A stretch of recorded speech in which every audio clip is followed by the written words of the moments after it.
اعوذ باللہ من الشیطان اللعین الرجیم بسم اللہ الرحمن الرحیم الحمد للہ وکفی وسلام علی عبادہ الذین اصطفی۔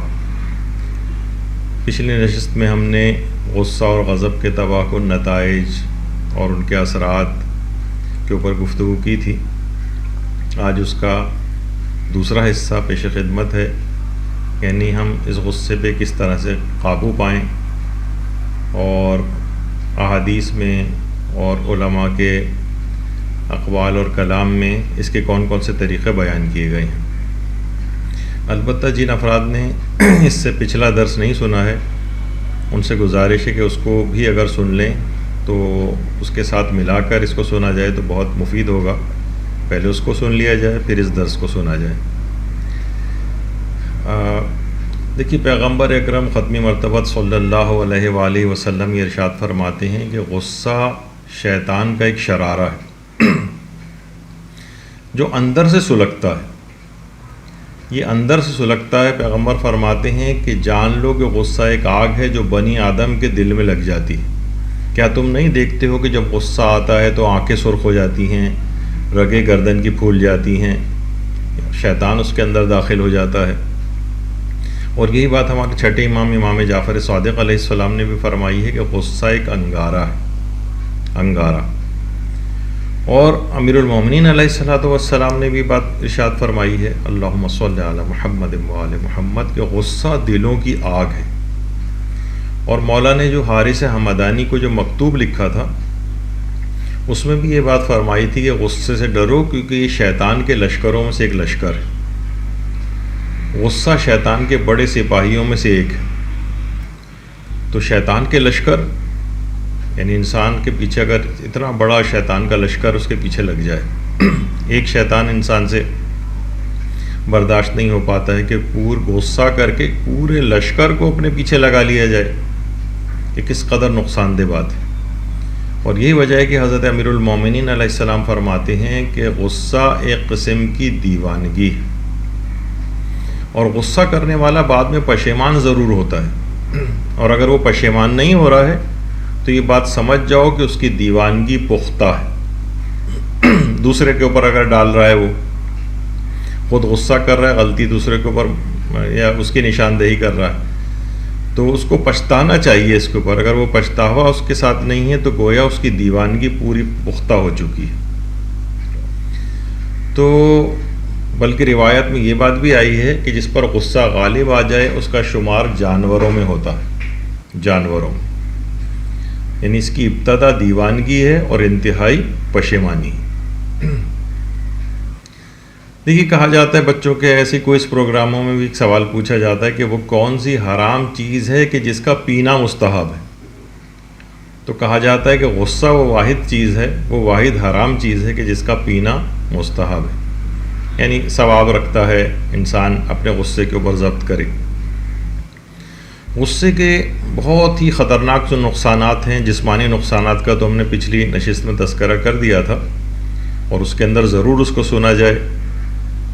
پچھلی نشست میں بیان ہو گئی تھی یہ بات کہ یعنی ہلاکت کا سبب، یعنی دنیاوی ہلاکت کا سبب بھی بن سکتا ہے اور اخروی ہلاکت کا سبب بھی بن سکتا ہے غصہ۔ سب سے اہم نقصان یہ ہے کہ اس سے کینہ اور دشمنی کی پرورش ہوتی، کینہ اور دشمنی۔ یہی وجہ ہے کہ حضرت امیر المومنین علیہ السلام یہ جملہ ارشاد فرماتے ہیں کہ چھپا ہوا غصہ کینے کی آگ کو بھڑکاتا ہے اور اسے ظاہر کر دیتا ہے۔ یعنی انسان کے دل میں کسی کے خلاف دشمنی ہے، دل میں کینہ ہے، اس کے خلاف برائی اگر ہے تو غصہ اس کینے، چھپے ہوئے کینے کو ظاہر کر دیتا ہے۔ اور دوسرا اس کا بڑا نقصان یہ ہے کہ عقل کا زوال ہو جاتا ہے۔ امیر المومنین علیہ السلام یہ بات بھی ارشاد فرماتے ہیں کہ غصہ زوال عقل کی سواری، یعنی جس طریقے سے گھوڑا ایک پہاڑی پر یا ڈھلان سے اگر نیچے کی طرف جا رہا ہو تو کتنی تیزی کے ساتھ نیچے آتا ہے، تو اسی طرح غصے پر سوار ہو کر عقل تیزی کے ساتھ زوال پذیر ہو جاتی ہے۔ یعنی جو شخص بھی غصہ کر رہے ہوں یا سب بات کو سمجھ جائیں کہ ان کی عقل اس سے متاثر ہو رہی ہے اور نیچے کی طرف جا رہی ہے۔ یہی وجہ ہے کہ عقل متاثر ہونے کی وجہ سے غصے میں جو بھی فیصلہ کیا جاتا ہے اس کا بہت بڑا نقصان یہ ہے کہ وہ فیصلے غلط ہوتے ہیں، غصے میں آ گئے طلاق دے دی، غصے میں آ گئے کسی سے کاروباری ایگریمنٹ ختم کر دیا، غصے میں آ گئے، یعنی ہمیشہ نقصان دہ چیز ہوگی، فیصلہ غلط ہوگا اس سے۔ اور نہ صرف یہ کہ عقل زوال پذیر ہوتی ہے، بلکہ ایک روایت میں مولا فرماتے ہیں کہ کثرت غصہ عقل کو زائل کر دیتا ہے، یعنی عقل کا اختتام، عقل بالکل ختم ہے اس وقت آپ کے پاس، جب آپ بار بار کا غصہ اگر کرنے کی کسی کو عادت ہو جائے، یعنی کثرت غصہ عقل کو زائل کر دیتا ہے۔ غصے کا ایک بڑا نقصان یہ بھی ہے کہ اس سے مخفی عیب ظاہر ہو جاتے ہیں۔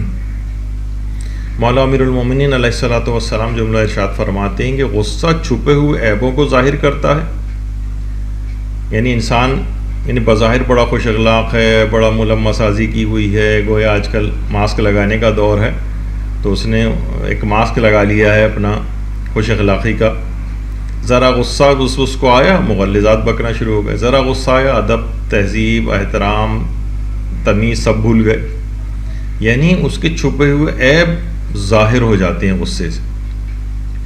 غصے سے ایک اور بھی ہوتا ہے، شخصیت تباہ و برباد ہو جاتی۔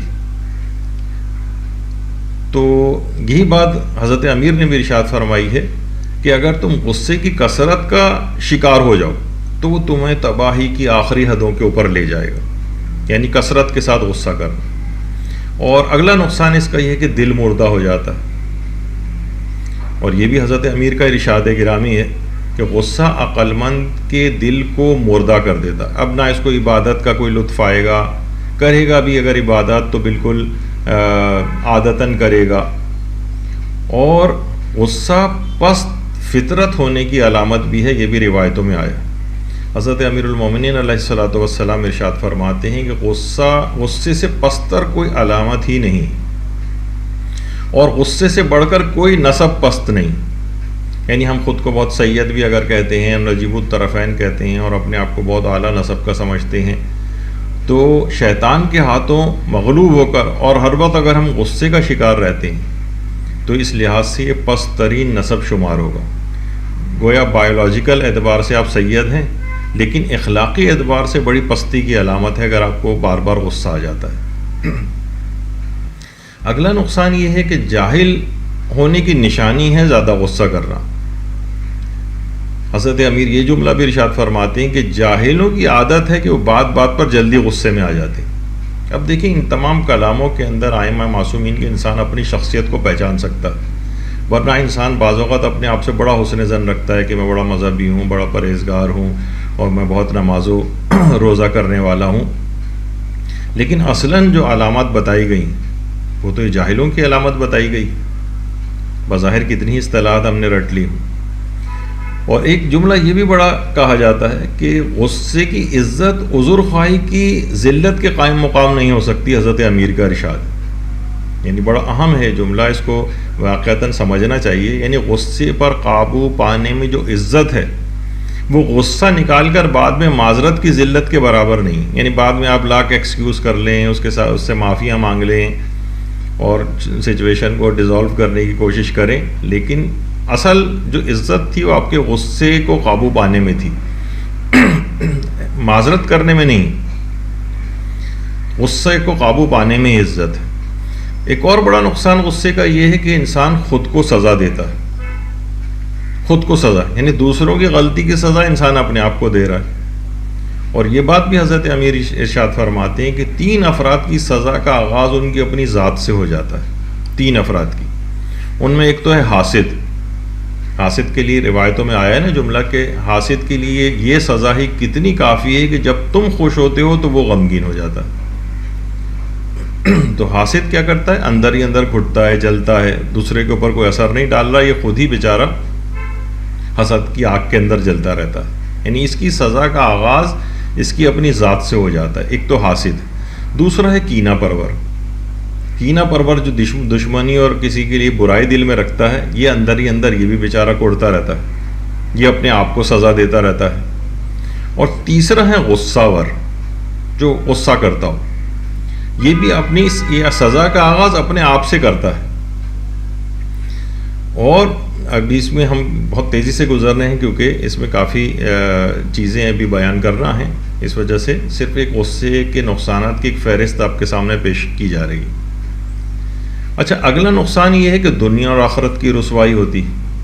حضرت امیر فرماتے ہیں کہ جو ناحق طریقے سے کسی پر غصہ اتارے گا، اللہ برحق طریقے سے اسے قیامت کے روز رسوائی کا مزہ چکھائے گا. تو یہ بڑا اس کے اندر ہے، یعنی برحق طریقے سے رسوائی کا مزہ اس کو چکھنا پڑے گا. اور ایک اور بڑا نقصان یہ ہے جو پیغمبر اکرم ختم مرتبہ صلی اللہ علیہ وآلہ وسلم، اللہم صلی علی محمد وآل محمد، یہ فرماتے ہیں کہ جہنم کا ایک دروازہ ان افراد کے لیے مخصوص ہے جس سے صرف وہی لوگ داخل ہوں گے جنہوں نے اللہ کی نافرمانی کرتے ہوئے اپنا غصہ اتارا ہوگا. یعنی گالیاں دے کر غصہ اتارا، گندے الفاظ کہہ کر غصہ اتارا، تان و تشنی دیتے ہوئے غصہ اتارا، اس کے گھر والوں اور خاندان والوں کو برا بھلا کہتے ہوئے غصہ اتارا. یعنی کیا ہے، ان افراد کے لیے جہنم کا ایک دروازہ مخصوص کیا گیا ہے، یہ اس سے جہنم کے اندر داخل ہوں گے. کتنا بڑا نقصان ہے، کتنا بڑا نقصان ہے. اور اگلا بڑا نقصان یہ ہے کہ ہمارے امام علی نقی علیہ الصلاۃ والسلام یہ فرماتے ہیں کہ کمینگی، یعنی جو تمہارے قبضے قدرت میں ہوں، یعنی تمہارے زیر کفالت ہو، ان پر غصہ نکالنا کمینگی ہے. معلوم ہے نا کہ بیچارے کہیں جا نہیں سکتے، یا آپ کے دست نگر ہیں، آپ ان کا خرچہ اٹھاتے ہیں، آپ کے کنٹرول کے اندر ہیں، جیسے کہ عام طور پر سربراہ گھر ہوتا ہے. ان کو کہا، امام علی نقی علیہ السلام نے بات ارشاد فرمائی ہے، جو تمہارے قبضہ قدرت میں ہوں ان کے اوپر غصہ نکالنا کمینگی ہے. اسی کے اندر بہت سارے امپلائر بھی آ جاتے ہیں جو اپنے امپلائیز کے اوپر اس طرح سے غصہ نکالتے ہیں. معلوم ہے بیچارہ کہیں چھوڑ کے جائے گا نہیں، اپنی جاب کو چھوڑ نہیں سکتا، غریب آدمی ہے، اب کیا ہے اس پہ غصہ نکال رہے ہیں. یہ کمینہ ہونے کی علامت ہے. تو یہ بہت اہم چیز ہے. اور حتیٰ کہ روایات کے اندر تو مومن کو غصیلی نگاہوں سے دیکھنا بھی مذموم قرار دیا گیا. یعنی آپ نے اگر غصے کے اندر یہ بھی چیز شامل ہے، اتنی غصیلی آنکھوں سے آپ نے دیکھا کہ بیچارے کا پتا ہی پانی ہو گیا، یہ بھی اس کے اندر آتا ہے. اچھا، غصے کے اندر ایک چیز یہ کہ غصے میں عقل کا جو امتحان ہوتا ہے اس میں انسان ناکام ہو جاتا ہے. بحار الانوار میں ہمارے دوسرے امام حسن علیہ الصلاۃ والسلام کی ایک روایت ہے کہ کسی شخص کی حقیقی رائے کا پتہ غصے کے وقت چلتا. یعنی اگر غصہ ضبط کرے تو یہ اپنی رائے یا جو کوئی چیز بیان کرنا چاہے گا وہ عاقلانہ ہوگی. لیکن اگر ایسا نہیں ہے اور یہ تو اس کا مطلب یہ ہے کہ عقل کے امتحان کے اندر یہ شخص فیل ہو رہا ہے. اچھا، علماء کہتے ہیں کہ غصے کے اعتبار سے لوگوں کی 4 اقسام ہیں. نمبر 1 تو یہی ہے کہ وہ افراد کے جن کو جلد غصہ آتا ہے اور دیر سے جاتا ہے. بہت جلدی فوراً بھڑک جاتے ہیں کوئی بات سنتے ہی، اور جناب غصہ ختم ہونے میں نہیں آتا.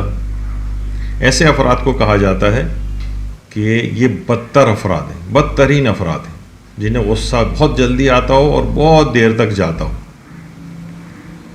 اور یہ بھی روایات کے اندر یہ چیز آئی ہے کہ وہ دوزخی ہے جو غصہ کرے اور کبھی راضی نہ ہو.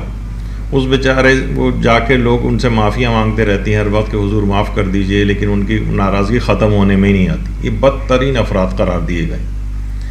دوسرا وہ افراد ہیں کہ جنہیں غصہ دیر سے آتا ہے لیکن جلد چلا جاتا ہے. یہ بہتر افراد ہیں. یعنی ان کو بہت دیر سے غصہ آتا ہے، یعنی بہت کوشش کر لیں، بہت بھڑکا لیں انسان، یا چلیں ظاہر ہے کہ ہر شخص کا ٹالرنس کا لیول وہ نہیں ہوتا، ایک موقع پر اسے غصہ آ ہی جاتا ہے، لیکن پھر فوراً جل چلا جاتا ہے. ایسے افراد بہت بہترین افراد شمار ہوتے ہیں.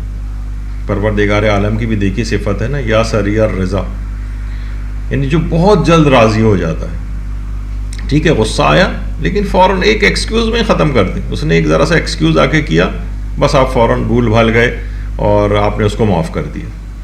یہ دوسری قسم بنتی ہے لوگوں کی. تیسری قسم بنتی ہے کہ جنہیں غصہ دیر سے آتا ہے اور دیر سے ہی جاتا ہے. دیر سے آ رہا ہے اور دیر سے جا رہا ہے. اچھا، یہ افراد بھی ان کو یہ پہلے والے کی نسبت تو بہتر ہیں جو سب سے پہلی قسم بیان ہوئی تھی، لیکن ان کو اپنے آپ کو امپروو کرنا چاہیے. اور چوتھی قسم وہ ہے کہ جن افراد کو جلدی غصہ آتا ہے اور جلد چلا جاتا ہے، لیکن بہرحال ان کے اندر ایک اتنی خرابی تو ہے کہ ان کو جلد غصہ آ جاتا ہے، تو اپنے آپ کو کنٹرول کرنا چاہیے، ان کو بھی بہتری کی طرف گامزن ہونا چاہیے۔ تو انسان یہ دیکھے کہ اپنے آپ کو ان 4 کیٹیگریز میں سے کس میں آ رہا ہے، اور اس میں جو بھی کمی اور خرابی پائی جا رہی ہے اس کو وہ دور کرنے کی کوشش کرے۔ اچھا دیکھیے، جب بہت سے لوگ ہمیں برا کہتے ہیں، اچھا برا کہتے ہی ہمیں فوراً غصہ آ جاتا ہے، تو آپ سمجھ جائیں کہ آپ واقعی برے ہیں، اس کے پیچھے نہ پڑ جائیں کہ اس نے مجھے ایسا کیوں کہا۔ آپ اپنی اصلاح کی طرف فکر ہو جائیں کہ واقعی مجھ میں یہ چیز پائی تو جاتی نہیں ہے، مجھ میں تو نہیں پائی جا رہی کہ جس کی وجہ سے لوگ مجھے برا کہہ رہے ہیں۔ یہی وجہ ہے کہ اکثر علماء نے یہ بات لکھی ہے کہ دشمن بہت سے حوالوں سے دوستوں کی نسبت بہتر ہوتا ہے۔ دیکھیے دوست اور رشتہ دار جو ہے نا، یہ آپ کی برائیوں کو چھپا لیتے ہیں۔ دشمن کو پتہ چل جاتا ہے تو وہ اس کا اظہار کرتا ہے، تو برا نہیں مانیں، آپ واقعی غصہ نہ کریں اور اپنی اس برائی کے پیچھے لگ جائیں، کہیں مجھ میں واقعی تو نہیں پائی جاتی۔ دیکھیے بہت سے لوگ کہتے ہیں نا، جیسے مجھے یاد نہیں کہ پچھلی دفعہ میں نے یہ بات کہی تھی یا نہیں، کہ لوگ کہتے ہیں بھائی بڑا آدمی بننے کا ہمیں کوئی طریقہ بتا دیں۔ تو کہا جاتا ہے بھائی پہلے آدمی تو بن جائیے، چھوٹا اور بڑا تو بعد میں دیکھا جائے گا۔ یعنی آپ غصے میں تو انسان جانور سے بدتر ہو جاتا ہے۔ تو دشمن جو ہے وہ بہت ساری چیزوں کو ظاہر کرتا ہے جو دوست ظاہر نہیں کر پاتے ہیں، چھپا جاتے ہیں، تعریف کر جاتے ہیں آپ کی، آپ کو برا نہ لگ جائے، لیکن دشمن یہ آپ کا جو مخالف ہے وہ تو کہہ دیتا ہے اس بات کو، تو اس کی بات کو سیریس لینا چاہیے۔ دیکھیے ایک چیز ہے کہ جو کہ میں اپنے لحاظ سے ایک بات کہہ رہا ہوں کہ بہت سے لوگ مشورہ بھی لیتے ہیں کہ بہت زیادہ غصیلے افراد جو ہیں عام طور پر رشتوں وغیرہ، لڑکیوں کے رشتوں کے سلسلے میں یا لڑکوں کے رشتے میں بھی بات آ سکتی ہے کہ مثلا اگر کوئی شخص بہت زیادہ غصیلا ہے تو عام طور پر دیکھا گیا ہے کہ اگر اس میں دیگر خصوصیات کے ساتھ، یعنی غصیلا پن بھی اس کے اندر پایا جا رہا، یعنی اگر غصیلا ہونے کی شہرت تو نہیں ہے اس کی، تو اگر بہت زیادہ غصیلا ہے تو اس سے شادی کرنے سے پرہیز کیا جائے۔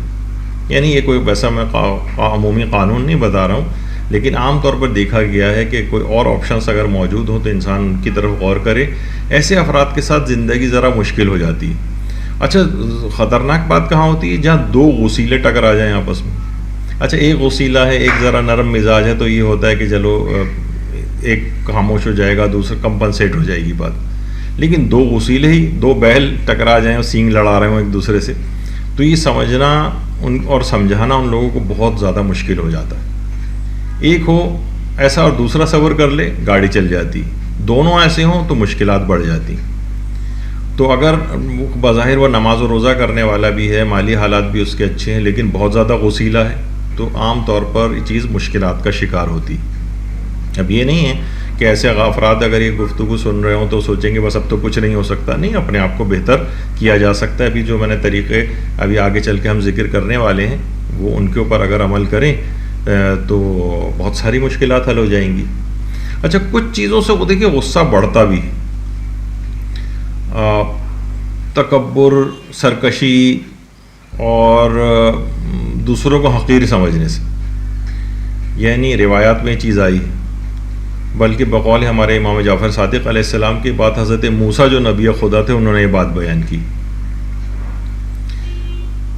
اور جو ہماری کتاب ہے محجت البیضہ ملا محسن فیض کاشانی کی، اس میں ایک روایت ہے کہ حضرت عیسیٰ علیہ السلام نے حضرت یحییٰ علیہ السلام سے یہ بات فرمائی کہ غصہ بھڑکانے کے جو اسباب ہیں جو حضرت عیسیٰ نے بیان کی حضرت یحییٰ کو، ان میں ایک تو تھی جھوٹی آنا، اس نے مجھے سلام کیوں نہیں کیا، شادی میں فلاں نے جو ہے ہمیں مووی کے لیے کیوں نہیں بلایا، اور فلاں چیز، اس طرح کی چیزیں اب اس سے ناراض ہو کے مثلا بیٹھے ہوئے۔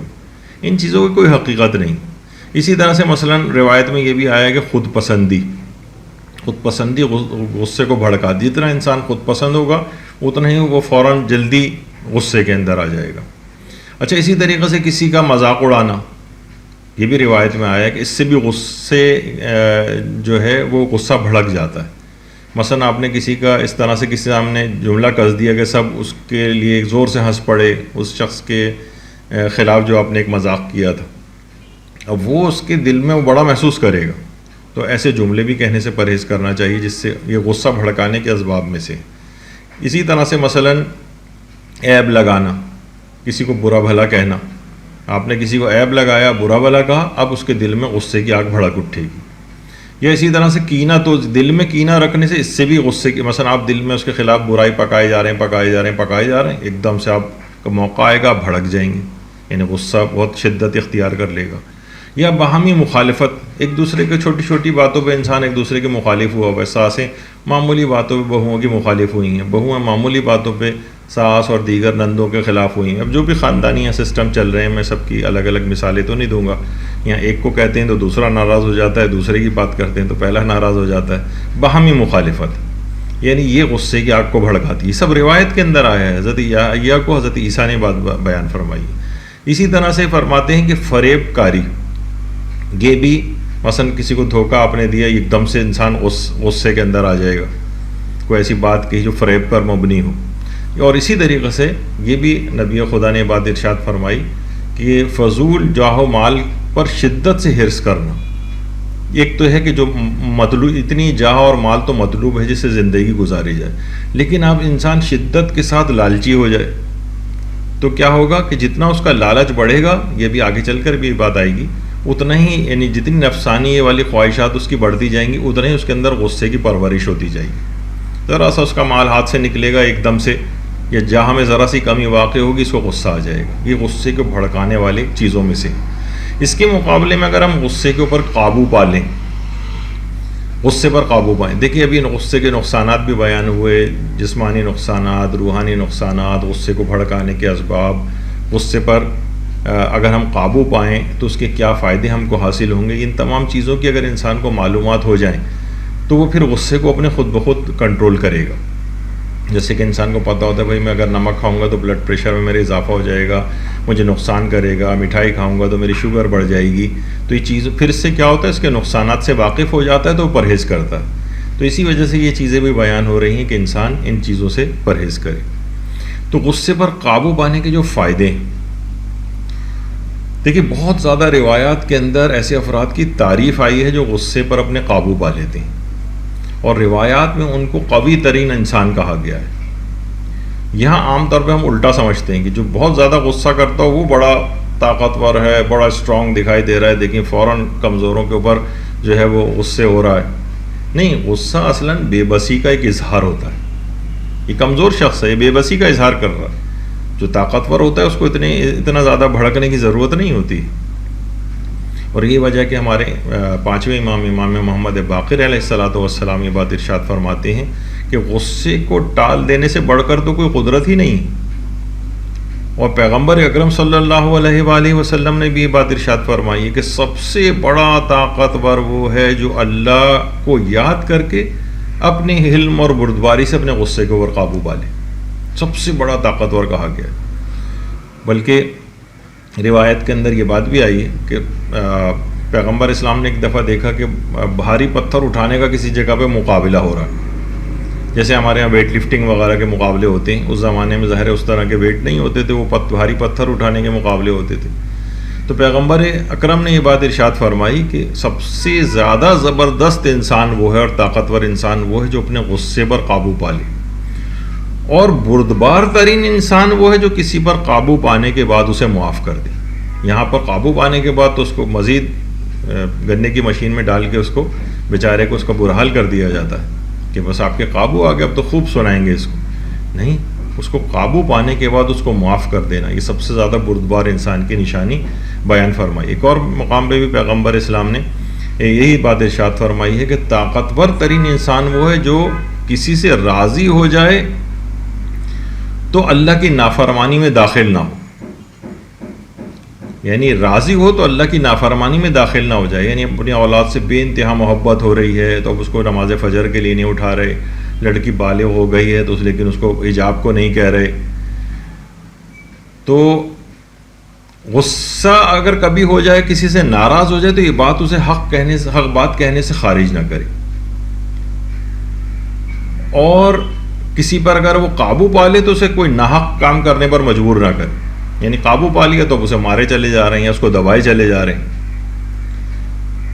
تو یہی وجہ ہے کہ حضرت موسیٰ کو پروردگار عالم نے یہ بات ارشاد فرمائی تھی کہ جو شخص بھی لوگوں پر اپنے غصے کو روک لے گا اللہ اس پر اپنے غصے کو روک دے گا.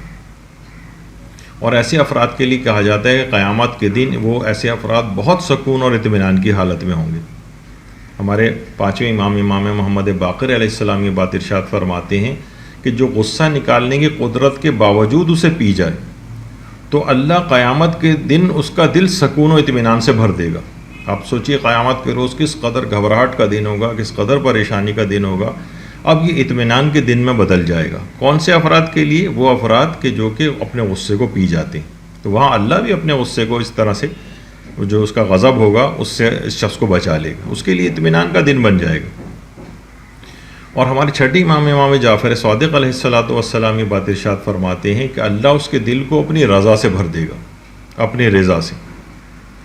بہت اس سلسلے میں روایات آئی ہیں کہ غصے کو برداشت کرنے کا, جس میں فائدہ بیان کیا گیا ہے. ایک تو یہی کہ اللہ اس کے دل کو اپنی رضا سے بھر دے گا. اس شخص کے لیے خدا کی محبت واجب ہو جاتی ہے جو غصے میں آنے کے بعد درگزر کرتا ہے, پیغمبر فرماتے ہیں. یعنی اللہ کی محبت اس کے لیے واجب ہو جاتی ہے. جو اللہ کا محبوب بن جائے اس پہ کب کوئی عذاب آئے گا. کتنا زیادہ اس کا فائدہ ہے. اسی طریقے سے ہمارے چوتھے امام زین العابدین علیہ السلام فرماتے ہیں کہ میرے لیے غصے کو پینے سے زیادہ میٹھا کوئی گھونٹ ہی نہیں, اور غصے پر قابو پانا میرے لیے سب سے میٹھی چیز ہے. کنٹرول لفظ لکھ دیا اس کے اندر تو لوگ بہت ناراض ہوتے ہیں کہ انگریزی کا کوئی لفظ اس میں بولا تھا انہوں نے. یعنی اس کو سمجھانے کے لیے کہ غصے پر قابو پانا امام فرماتے ہیں کہ میرے لیے سب سے میٹھی چیز ہے. اور جو شخص بھی غصہ پی جاتا ہے امام فرماتے ہیں دنیا اور آخرت میں اس کی عزت میں اللہ اضافہ فرما دیتا ہے. اسی طرح سے دنیا اور آخرت کی ہر خیر اس کو نصیب ہو جاتی ہے. اور ایک اور فائدہ یہ ہوتا ہے کہ اس کے عیب مخفی ہو جاتے ہیں. عیب مخفی. روایات میں یہ بات آئی کہ جو اپنے غصے پر قابو پا لے گا اللہ اس کے عیبوں کو چھپا دے گا, کیونکہ جب وہ اپنے غصے کا اظہار کرتا ہے نا تو اس کی ساری کمزوریاں باہر آ جاتی ہیں. غصے کو روک کر وہ انہیں چھپا لے گا. یعنی اس کا خود عمل ہی ایسا ہے.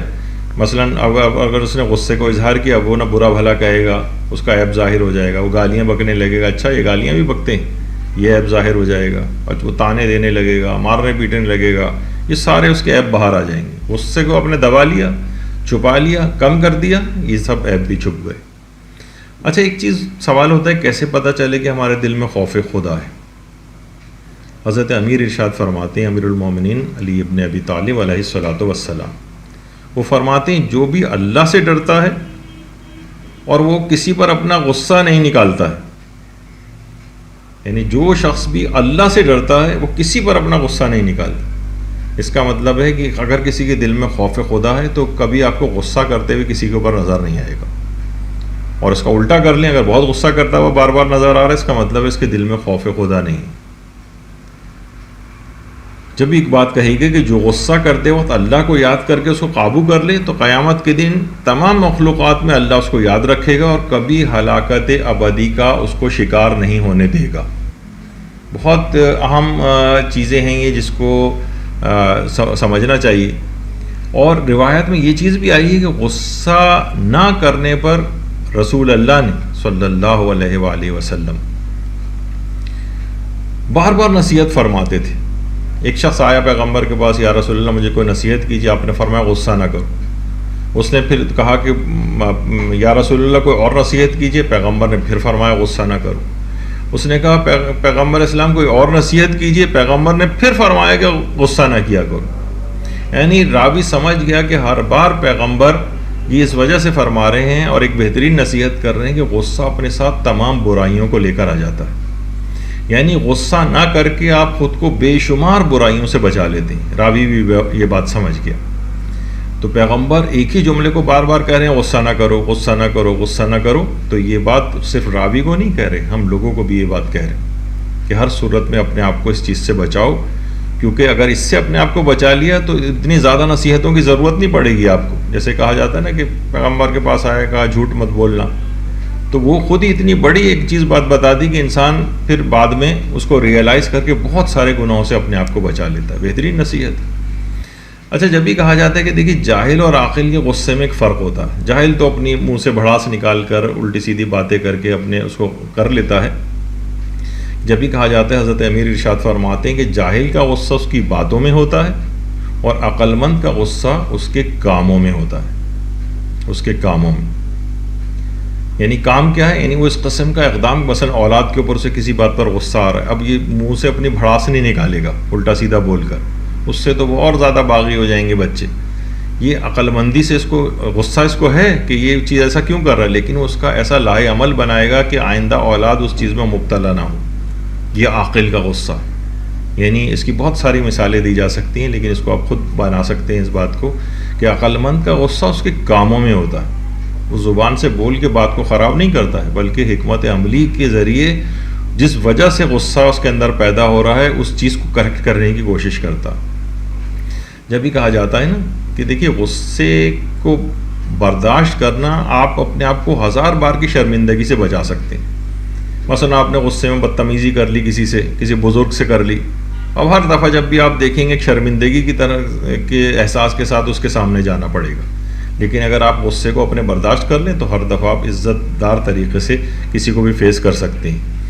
تو غصہ برداشت کر کے انسان بہت ساری شرمندگیوں سے اپنے آپ کو بچا لے جاتا ہے. اور یہ بات بھی آئی ہے کہ جو بھی شخص غصے اور غضب کو بردباری کے ذریعے پلٹا دیتا ہے اور غصہ چھوڑ دیتا ہے، یہ گویا اس کے علم کا ایک پھل ہے. علم کا ایک پھل. تو یعنی اس کا جو علم اس نے حاصل کیا ہے اس کا نتیجہ یہ کہ تمہیں بردبار ہو جانا چاہیے. وہ جو دینداری تم نے حاصل کی ہے اس کا نتیجہ یہ ہے کہ تمہیں بردبار ہو جانا چاہیے. یہاں دیکھتے ہیں ہم عام طور پہ کہ جو نسبتاً مذہبی افراد ہیں وہ زیادہ غصیلے نظر آتے ہیں. بہت سے، سب تو نہیں لیکن کافی سارے ہم نے معاشرے کے اندر دیکھیں گے مولوی صاحبان ایک دم سے کسی نے سوال کیا ایک دم سے غصہ آ گیا ان کو. تو بہرحال یعنی علم کا جو ثمرہ اور پھل ہے وہ یہ ہے کہ انسان غصہ چھوڑ دے. یہ ایک بہت اہم چیز ہے. اور ایک اور بہت خطرناک چیز ہے والدین پر اولاد کا غصہ کرنا. چلیں والدین اگر اولاد پر غصہ کر رہے ہوں تو کسی طور پر بہت سی باتوں کے اعتبار سے ضروری بھی ہوتا ہے، لیکن والدین پر اولاد غصہ کر رہی ہے. روایات میں پیغمبر فرماتے ہیں کہ جو بھی اپنے ماں باپ کو غضب آلود نگاہ سے دیکھے گا خدا اس کی کوئی نماز قبول نہیں کرے گا، خواہ والدین نے اس کے ساتھ ظلم ہی کیوں نہ کیا ہو. وہما ظالمان لہو، خواہ والدین ظالم ہی کیوں نہ ہو، لیکن اس نے اگر نگاہ غضب ان کے اوپر ڈالی، غصے کی نگاہ ڈالی، اس کا کوئی نیک عمل قبول ہونے والا نہیں ہے، اس کی کوئی نماز قبول ہونے والی نہیں. برداشت کیجیے. تو یہ جب بھی کہا جاتا ہے کہ غصہ جو ہے انسان کو تباہ و برباد کر دیتا ہے، یہ زندگی کو ایک غمزدہ اور رنجیدہ بنا دیتا ہے. روایات کے اندر یہ بات آئی. غصے سے کینہ پیدا ہوتا ہے، دوسروں کے دلوں سے وہ بات کبھی نکلتی ہی نہیں جو آپ غصے میں دوسروں کو کہہ دیتے ہیں. منہ سے غلط بات نکل گئی. بچے کیا ہوتے ہیں؟ باغی ہو جاتے ہیں، جوان باغی ہو جاتے ہیں. ان کو اس طور پر جانے ہی نہیں دینا چاہیے کہ وہ آپ سے بد کلامی کریں، آپ سے اس طور پر اپنے تعلقات کو لے جائیں کہ وہ بھی جواباً آپ پر چیخیں چلائیں، آپ کو برا بھلا کہیں. کوشش یہی کرنی چاہیے کہ منہ سے ایسی بات نہ نکالیں جس سے وہ ان کے اندر بغاوت ہو جائے، برداشت کر جائیں. بہت ساری چیزیں ہیں خود ان کی اپنی اولاد کی شقاوت کے اعتبار سے، یعنی ان کی سعادت متاثر ہو جائے گی، اخروی دنیاوی اعتبار سے شقی ہو جائیں گے، آخرت کے اعتبار سے شقی ہو جائیں گے اگر والدین نے ان کے ساتھ نرم رویہ نہ رکھا. اچھا، اب آ جائیے کہ غصے کے کامیاب ترین علاج کون سے ہیں جو تجربہ شدہ ہیں، یعنی لوگوں نے اس کو ایکسپیرینس کیا ہے، بہت فائدے ہیں اٹھائے ہیں اس بات سے اور اپنے غصے کو کنٹرول کیا ہے، کم کیا ہے. دیکھیے اس سے پہلے کہ ہم علاج بیان کریں ایک بات دماغ میں رہے کہ غصے کو بالکل ختم نہیں کرنا ہے، کیونکہ بالکل ہی غصہ ختم ہو جائے تو مثلا یہ تو اتنا کام ہو جائے کہ بالکل انسان بے غیرت بن جائے. نہیں، غصے کو کنٹرول میں رکھنا ہے، عقل کو حاوی رکھنا ہے. جب بھی یہ بات کہی جاتی ہے کہ غصے کا ازالہ مقصود نہیں ہوتا ہے، غصے کا امالہ مقصود ہوتا ہے. یہ کیا چیز ہے؟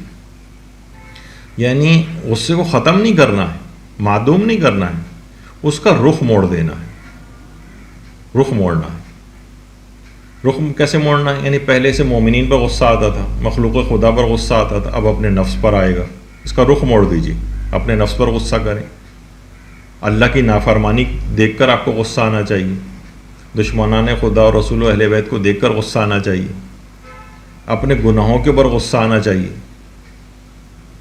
تو غصے کو بالکل ختم نہیں کرنا، کیونکہ مثلا اگر غصہ بالکل ہی ختم ہو گیا تو جہاں بہت ضروری ہو بلکہ واجب ہو وہاں پہ بھی شخص بالکل ٹھنڈا رہے گا اور غصہ نہیں کرے گا، جو کہ غلط ہے۔ اپنی جان کو بچانا ہے، اپنے مال محترم کو بچانا ہے، اپنی اولاد کو بچانا ہے، اپنی ناموس کو بچانا ہے، اپنے وطن کو بچانا ہے، اپنے دین کا دفاع کرنا ہے، یہ سب بھی دفاع نہیں کر سکے گا اگر غصہ بالکل ختم ہو گیا، بغیرت بن جائے گا۔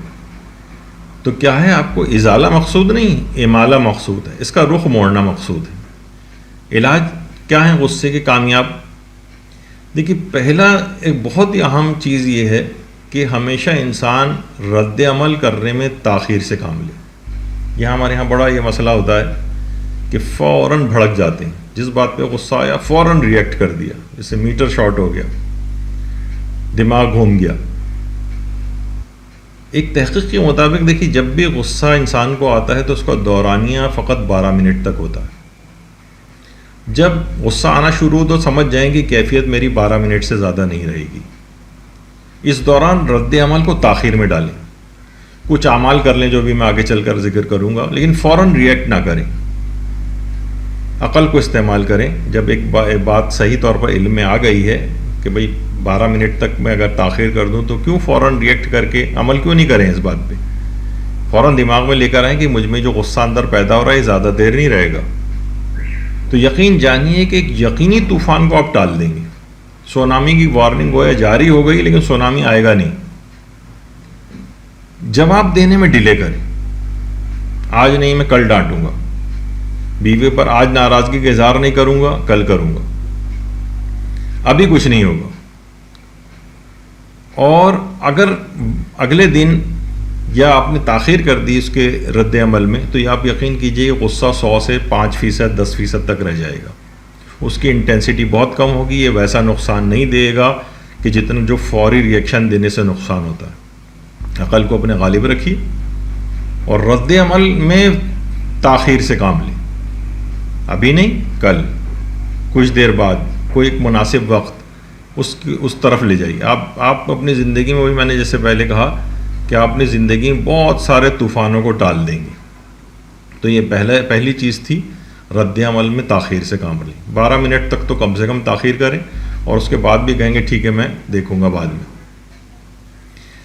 دوسری چیز یہ ہے کہ انسان خاموشی اختیار کرے۔ دوسرا خواہ گرم ہو رہا ہو، غصے ہو رہا ہو، آپ خود کو ٹھنڈا رکھیں، خاموش رہیں بالکل۔ اور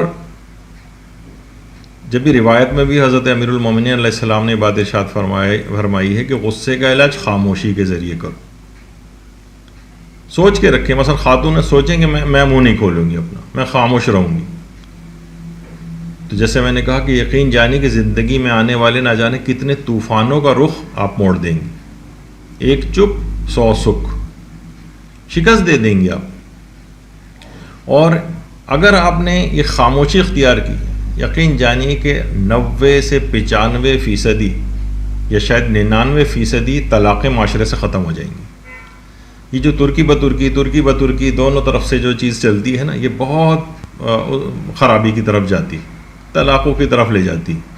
خاموشی اختیار کریں۔ معلوم ہے، ابھی میں آگے چل کے اس کا بتاؤں گا کہ آپ دوسرا اگر اس طرح سے کر رہا ہو تو آپ کو کیا ایک ریئیکشن دینا چاہیے۔ تو ایک کہاوت بھی ہے نا، جو غصے کی حالت میں 1 منٹ کی خاموشی اختیار کرتا ہے، فقط 1 منٹ کی، وہ دن بھر کی اذیت سے محفوظ ہو جاتا ہے۔ یعنی 1 منٹ کی خاموشی آپ کو دن بھر کی اذیت سے محفوظ رکھتی۔ ایک عورت گئی تھی ایک ڈاکٹر کے پاس مشورے کے لیے، میرا شوہر بہت غصیلا ہے، بہت غصہ کرتا ہے، اور وہ تو دکھانے بھی نہیں آئے گا، تو مجھے ظاہر ہے وہ نفسیاتی آدمی عام طور پر سمجھتے کہاں کہ ہم نفسیاتی مریض ہیں، وہ تو نہیں آتے ہیں، ان کو دوائیں کھلانے میں بڑی پرابلم ہوتی ہے، ڈاکٹر کے پاس، سائیکیٹرسٹ کے پاس لے جانے میں بڑی پرابلم ہوتی ہے۔ تو ڈاکٹر صاحب کوئی حل بتائیے کیا ہے اس کا، میرا شوہر بہت زیادہ غصہ کرتا ہے۔ ڈاکٹر صاحب نے کہا اس کا تو بہت آسان حل ہے، اور زیادہ وقت بھی نہیں لگے گا اور مسئلہ حل ہو جائے گا آپ کا۔ اور شاید یہ آپ کو ٹوٹکا لگے، لیکن ٹوٹکا ہے نہیں، یہ بہت مفید ہے۔ اور وہ طریقہ یہ کہ جب بھی آپ کا شوہر غصہ کرے، آپ اپنے منہ میں ایک گھونٹ پانی بھر لیں، لیکن خبردار حلق سے نیچے نہ اترے جب تک کہ شوہر کا غصہ ختم نہ ہو جائے یا وہ خاموش نہ ہو جائے۔ آپ بس گھونٹ آپ اپنے منہ میں لے کر رکھیں اور حلق سے نیچے نہ اتاریں۔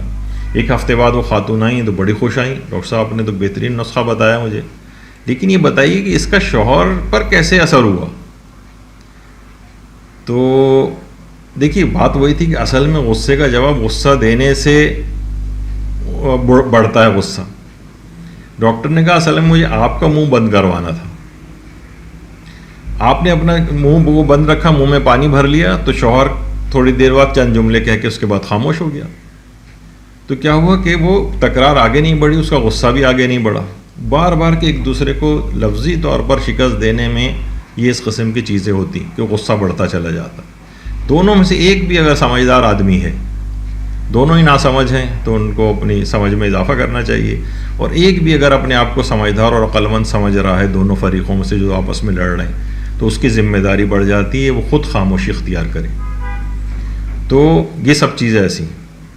اچھا بعض اوقات یہ بھی ہوتا ہے کہ شوہر و بیوی میں تو اکثر چیزیں بالکل الٹی بھی ہو جاتی ہیں نا۔ بیچارے ایک دفعہ ایک شوہر نے اسی طریقے پہ عمل کرنا شروع کر دیا، بیوی خوب غصے ہو رہی ہے، وہ جواب ہی نہیں دے رہا ہے، کوئی جواب نہیں دے رہا، بالکل خاموشی۔ تو بیوی بالآخر تنگ آ کر کہتی کہ تمہاری اسی گونگی بدماشی کی وجہ سے گھر جہنم کا نمونہ بنا ہوا ہے۔ تو بیچارہ اگر اتنی زیادہ خاموشی بھی اختیار کرے تب بھی وہ گونگا بدماش بن جاتا ہے گھر میں۔ تو اچھا بعض اوقات بیویاں اس طرح سے بھی کرتی ہیں، تو کیونکہ میں نے کہا نا کہ یہ بہت ساری سائنس جو ہے شوہر و بیوی کے اندر تقریباً تبدیل ہو جاتی ہے۔ شوہر غصے کر رہا تھا، بیوی بالکل خاموش ہو گئی، شوہر غصہ کرتا گیا، وہ بالکل خاموش، حتیٰ کہ خاموشی سے اٹھ کر بیوی جو ہے وہ باہر چلی گئی۔ اچھا اب جب وہ باہر گئی تو شوہر کا غصہ ظاہر ہے کہ تھوڑی دیر کے اندر ہی شوہر کا غصہ ختم ہو گیا۔ بعد میں شوہر نے پوچھا کہ آخر تم نے کس طرح سے یعنی اپنے غصے کے اوپر قابو پایا ہے، کس طرح سے؟ تو اس نے کہا کہ میں نے اپنے غصے پہ اس طرح سے کنٹرول کیا کہ میں کمرے سے اٹھی اور میں باہر باتھ روم کی صفائی میں مصروف ہو گئی۔ شوہر نے کہا لیکن اس سے غصہ ختم ہونے کا کیا تعلق ہے؟ کہنے لگی میں نے باتھ روم کی صفائی میں آپ کو ٹوتھ برش استعمال کیا تھا۔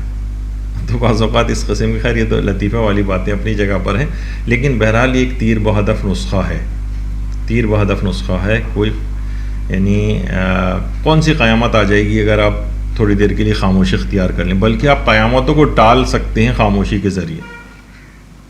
اور یہی وجہ ہے کہ حضرت امیر المومنین علیہ الصلوۃ والسلام فرماتے ہیں کہ غصے کا علاج خاموشی سے کرو اور خواہشات نفسانی کا علاج عقل سے کرو۔ غصے کا علاج خاموشی، خود روایت میں مولا نے وہ یہ چیز بتائی، اور یہ والی روایت جو ہے محجت البیضاء کے اندر بھی موجود ہے۔ اچھا دوسرا طریقہ یہ ہے کہ انسان ٹھنڈے پانی سے وضو کرے یا نہا لے، یعنی غسل کر لے، ٹھنڈے پانی سے وضو۔ اچھا آج کل تو کیونکہ سردیاں کافی ہو رہی ہیں، لوگ ویسے ہی سن کے سوچیں گے اس سے بہتر ہے غصہ ہی نہ کریں کہ ٹھنڈے پانی سے وضو کرنا پڑ رہا ہو اگر۔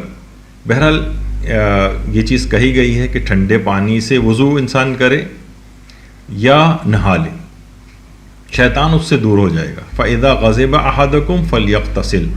بعض روایتوں میں آیا کہ انسان اگر کبھی غضبناک ہو رہا ہو اور غصے وہ ہو رہا ہو تو اس کو چاہیے کہ وہ نہا لے، غصہ یعنی غسل کر لے۔ ایک اور طریقہ جو روایات میں بیان ہوا ہے وہ یہ کہ جس وقت غصہ ہو تو غصے کے وقت اپنی نگاہوں کو آسمان کی طرف کر لے۔ حضرت امیر المومنین علیہ الصلوۃ والسلام نے جو مالک اشتر کو خط لکھا تھا اس میں بھی یہ بات ارشاد فرمائی تھی کہ دیکھو غصے سے بچو، اور اگر کبھی تمہیں غصہ آ جائے تو اپنی نظریں آسمان کی طرف کر لو یہاں تک کہ تمہارا غصہ کم ہو جائے، یعنی اتنی دیر تم اوپر اپنی آنکھیں کیے رہو۔ ممکن ہے کہ اشارہ اس طرف ہو، یعنی اگرچہ روایت میں تو یہ بات نہیں کہ اللہ کو یاد کرو، لیکن یہ کہ انسان اپنے چہرے کو آسمان کی طرف کر لے اور اتنی دیر تک رکھے جب تک کہ غصہ کم نہ ہو جائے، اور بہت جلدی کم ہو جائے گا۔ دیکھیے ہمارے ہاں تو عام طور پہ یہ ہوتا ہے نا، جب ظاہر ہے کہ جب مولا نے کہہ دیا تو یقیناً فائدہ مند بات ہوگی اس کے اندر، ہمارے یہاں بہت سے بوجھ بجھکڑ قسم کے فیس بک کی اسکالرز ہیں، وہ چیزوں کے اوپر روایات پر اس طرح کے اعتراض شروع کر دیتے ہیں، آسمان پہ دیکھنے سے کیا ہوگا اور فلاں چیز کیا ہوگی. تو دیکھیے اس میں انسان کو، بلکہ وہ ہے نا کہ ابھی آگے چل کر بھی یہ بات بیان ہوگی کہ انسان کی حالت میں تبدیلی جو ہے وہ واقع ہو جاتی ہے. جب بھی کہا جاتا ہے نا کہ غصے کے وقت جسمانی حالت کو انسان کو تبدیل کر لینا چاہیے. روایت میں بھی یہ چیز آئی ہے کہ ہمارے 5ویں امام محمد باقر علیہ السلام یہ ارشاد فرماتے ہیں کہ جب بھی کسی کو غصہ آئے تو وہ کھڑا ہو تو بیٹھ جائے، تو شیطانی وسوسے اس سے دور ہو جائیں گے، اور بیٹھا ہو تو اسے چاہیے کہ وہ کھڑا ہو جائے. تو جسمانی تبدیلی کی وجہ سے اگر آپ کبھی دیکھیں کہ جناب کوئی ہے کھڑا ہو کے بہت غصے کر رہا ہے، آپ اسے بٹھا دیجیے، اور یا اگر بیٹھا ہوا ہے تو اسے لٹا دیجیے، یعنی اس کا جسمانی حالت میں کچھ تبدیلی واقع کروا دیں، اس سے بھی غصہ کم ہو جاتا ہے. یہ ایک بہت ہی بہترین حالت ہے کہ انسان سجدے میں چلا جائے. روایت میں بات آئی کہ سجدے میں اللہ سے سب سے زیادہ قریب ہوتا ہے، اور شیطان سب سے زیادہ حالت سجدہ میں انسان سے دور ہوتا ہے. جب اللہ سے قریب ہوگا اور شیطان دور ہو جائے گا تو خود بخود وہ شیطانی کیفیت اس پر سے ہٹ جائے گی. تیز رفتاری سے، ورنہ اس پہ بھی بہت گفتگو ہو سکتی ہے لیکن اتنا وقت نہیں. اچھا، کچھ اذکار ایسے ہیں ان پہ اگر انسان مداومت کرے، اس کی اکثر تلاوت کرے. مثلا ایک ہے اعوذ باللہ من الشیطان الرجیم. غصے کے وقت اگر یہ کہے تو شیطانی وسوسے دور ہو جائیں گے اور غصہ کافور ہو جائے گا.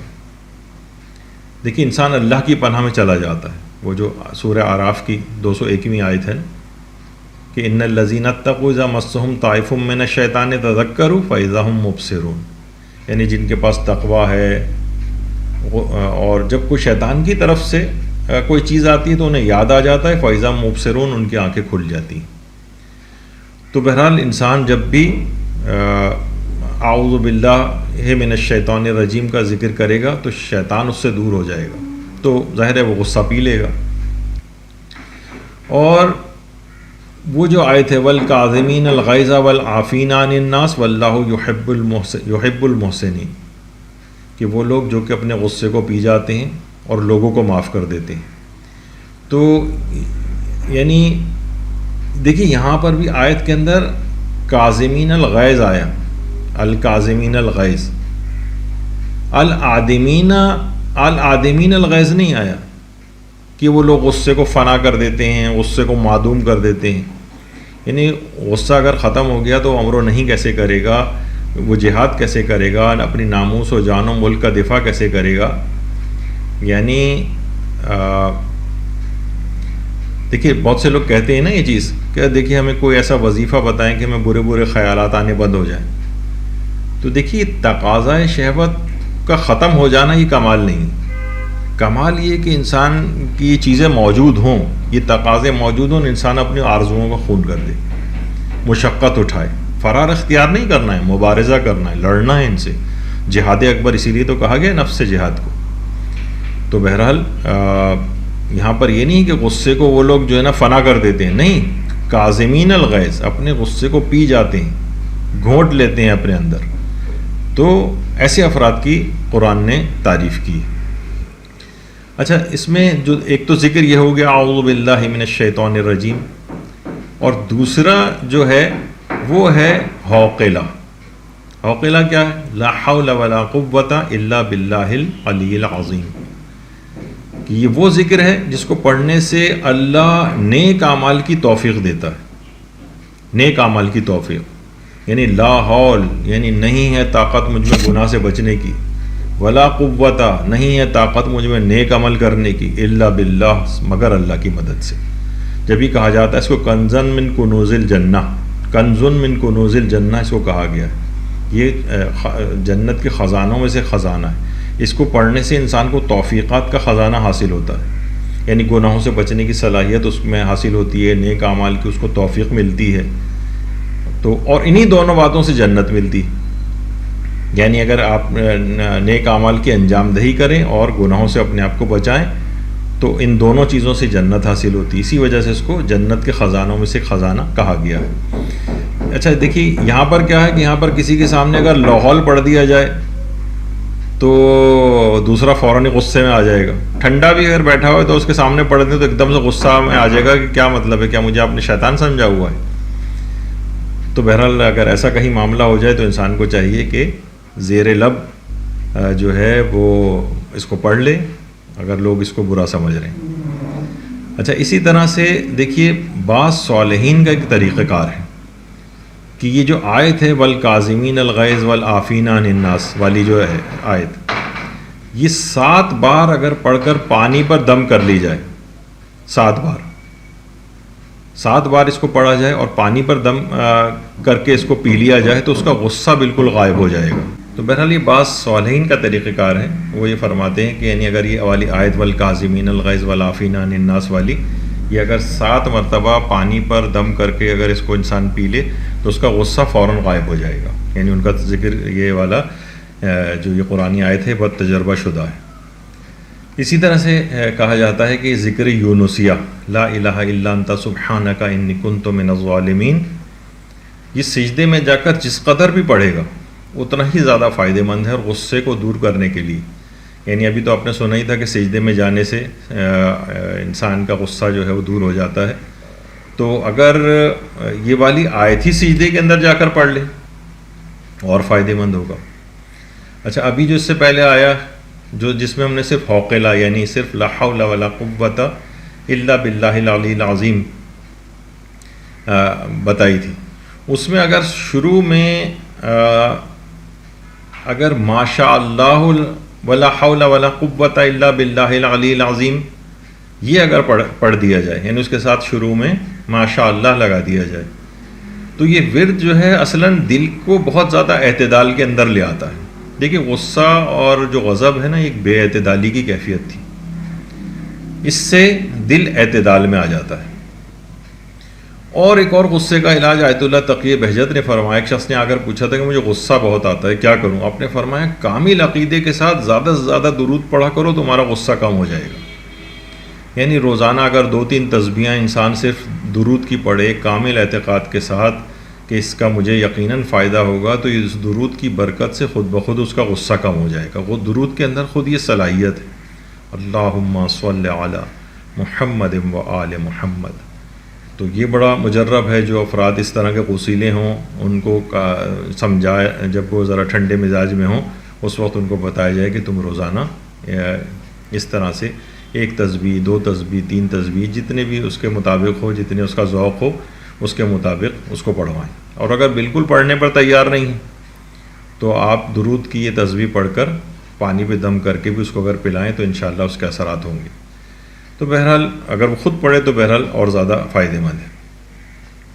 اچھا, غصے اور غضب کی جو یہ بے اعتدالی کی جو کیفیت ہے اور جو غصہ اور غضب ہے یہ سورہ رعد کی آیت نمبر 28 سورہ رعد کی آیت نمبر 28 الذین آمنوا وتطمئن قلوبہم بذکر اللہ الا بذکر اللہ تطمئن القلوب, یعنی اللہ کے ذکر سے ہی دلوں کو اطمینان ملتا ہے. یہ والی جو آیت ہے مرزا احمد آشتیانی, یہ ہمارے ایک عالم گزرے ہیں مرزا احمد آشتیانی جو آپ کے سامنے ہیں, ان کی کتاب ہے ہدیہ احمدیہ.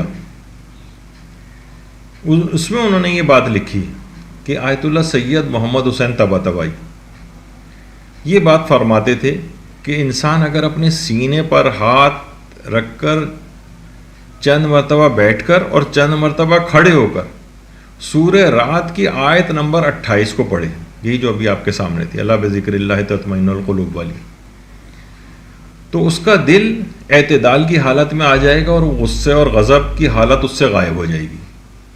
سورہ رعد کی آیت نمبر 28 چند مرتبہ اس آیت کو کھڑے ہو کر پڑھے اور چند مرتبہ بیٹھ کر پڑھے. اچھا, چند مرتبہ میں کتنی بار؟ یہی بات حجت الاسلام صحفی, اب تو ان کا انتقال ہو گیا, یہ فرماتے تھے کہ آیت اللہ محمد حسین طباطبائی نے ہمیں یہ بات بتائی تھی کہ 3 یا 4 مرتبہ بیٹھ کر اس سورہ رعد کی آیت نمبر 28 کو پڑھا جائے اور 3 یا 4 مرتبہ کھڑے ہو کر اس آیت کو پڑھے. وہ فرماتے ہیں کہ مجھے اس کی ترتیب تو یاد نہیں رہی کہ پہلے بیٹھنا ہے بعد میں کھڑے ہو کر پڑھنا ہے یا پہلے کھڑے ہونا ہے پھر بعد میں بیٹھ کے پڑھنا ہے, لیکن دونوں طرح کسی بھی طرح سے بہرحال انسان پڑھے سورہ رعد کی آیت نمبر 28 3 یا 4 دفعہ ہی پڑھ لے 4 دفعہ کھڑے ہو کر اور 4 دفعہ بیٹھ کر.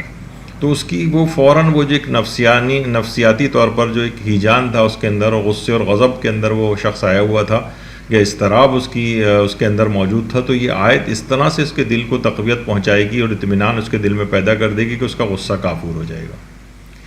بڑی اہم بات ہے.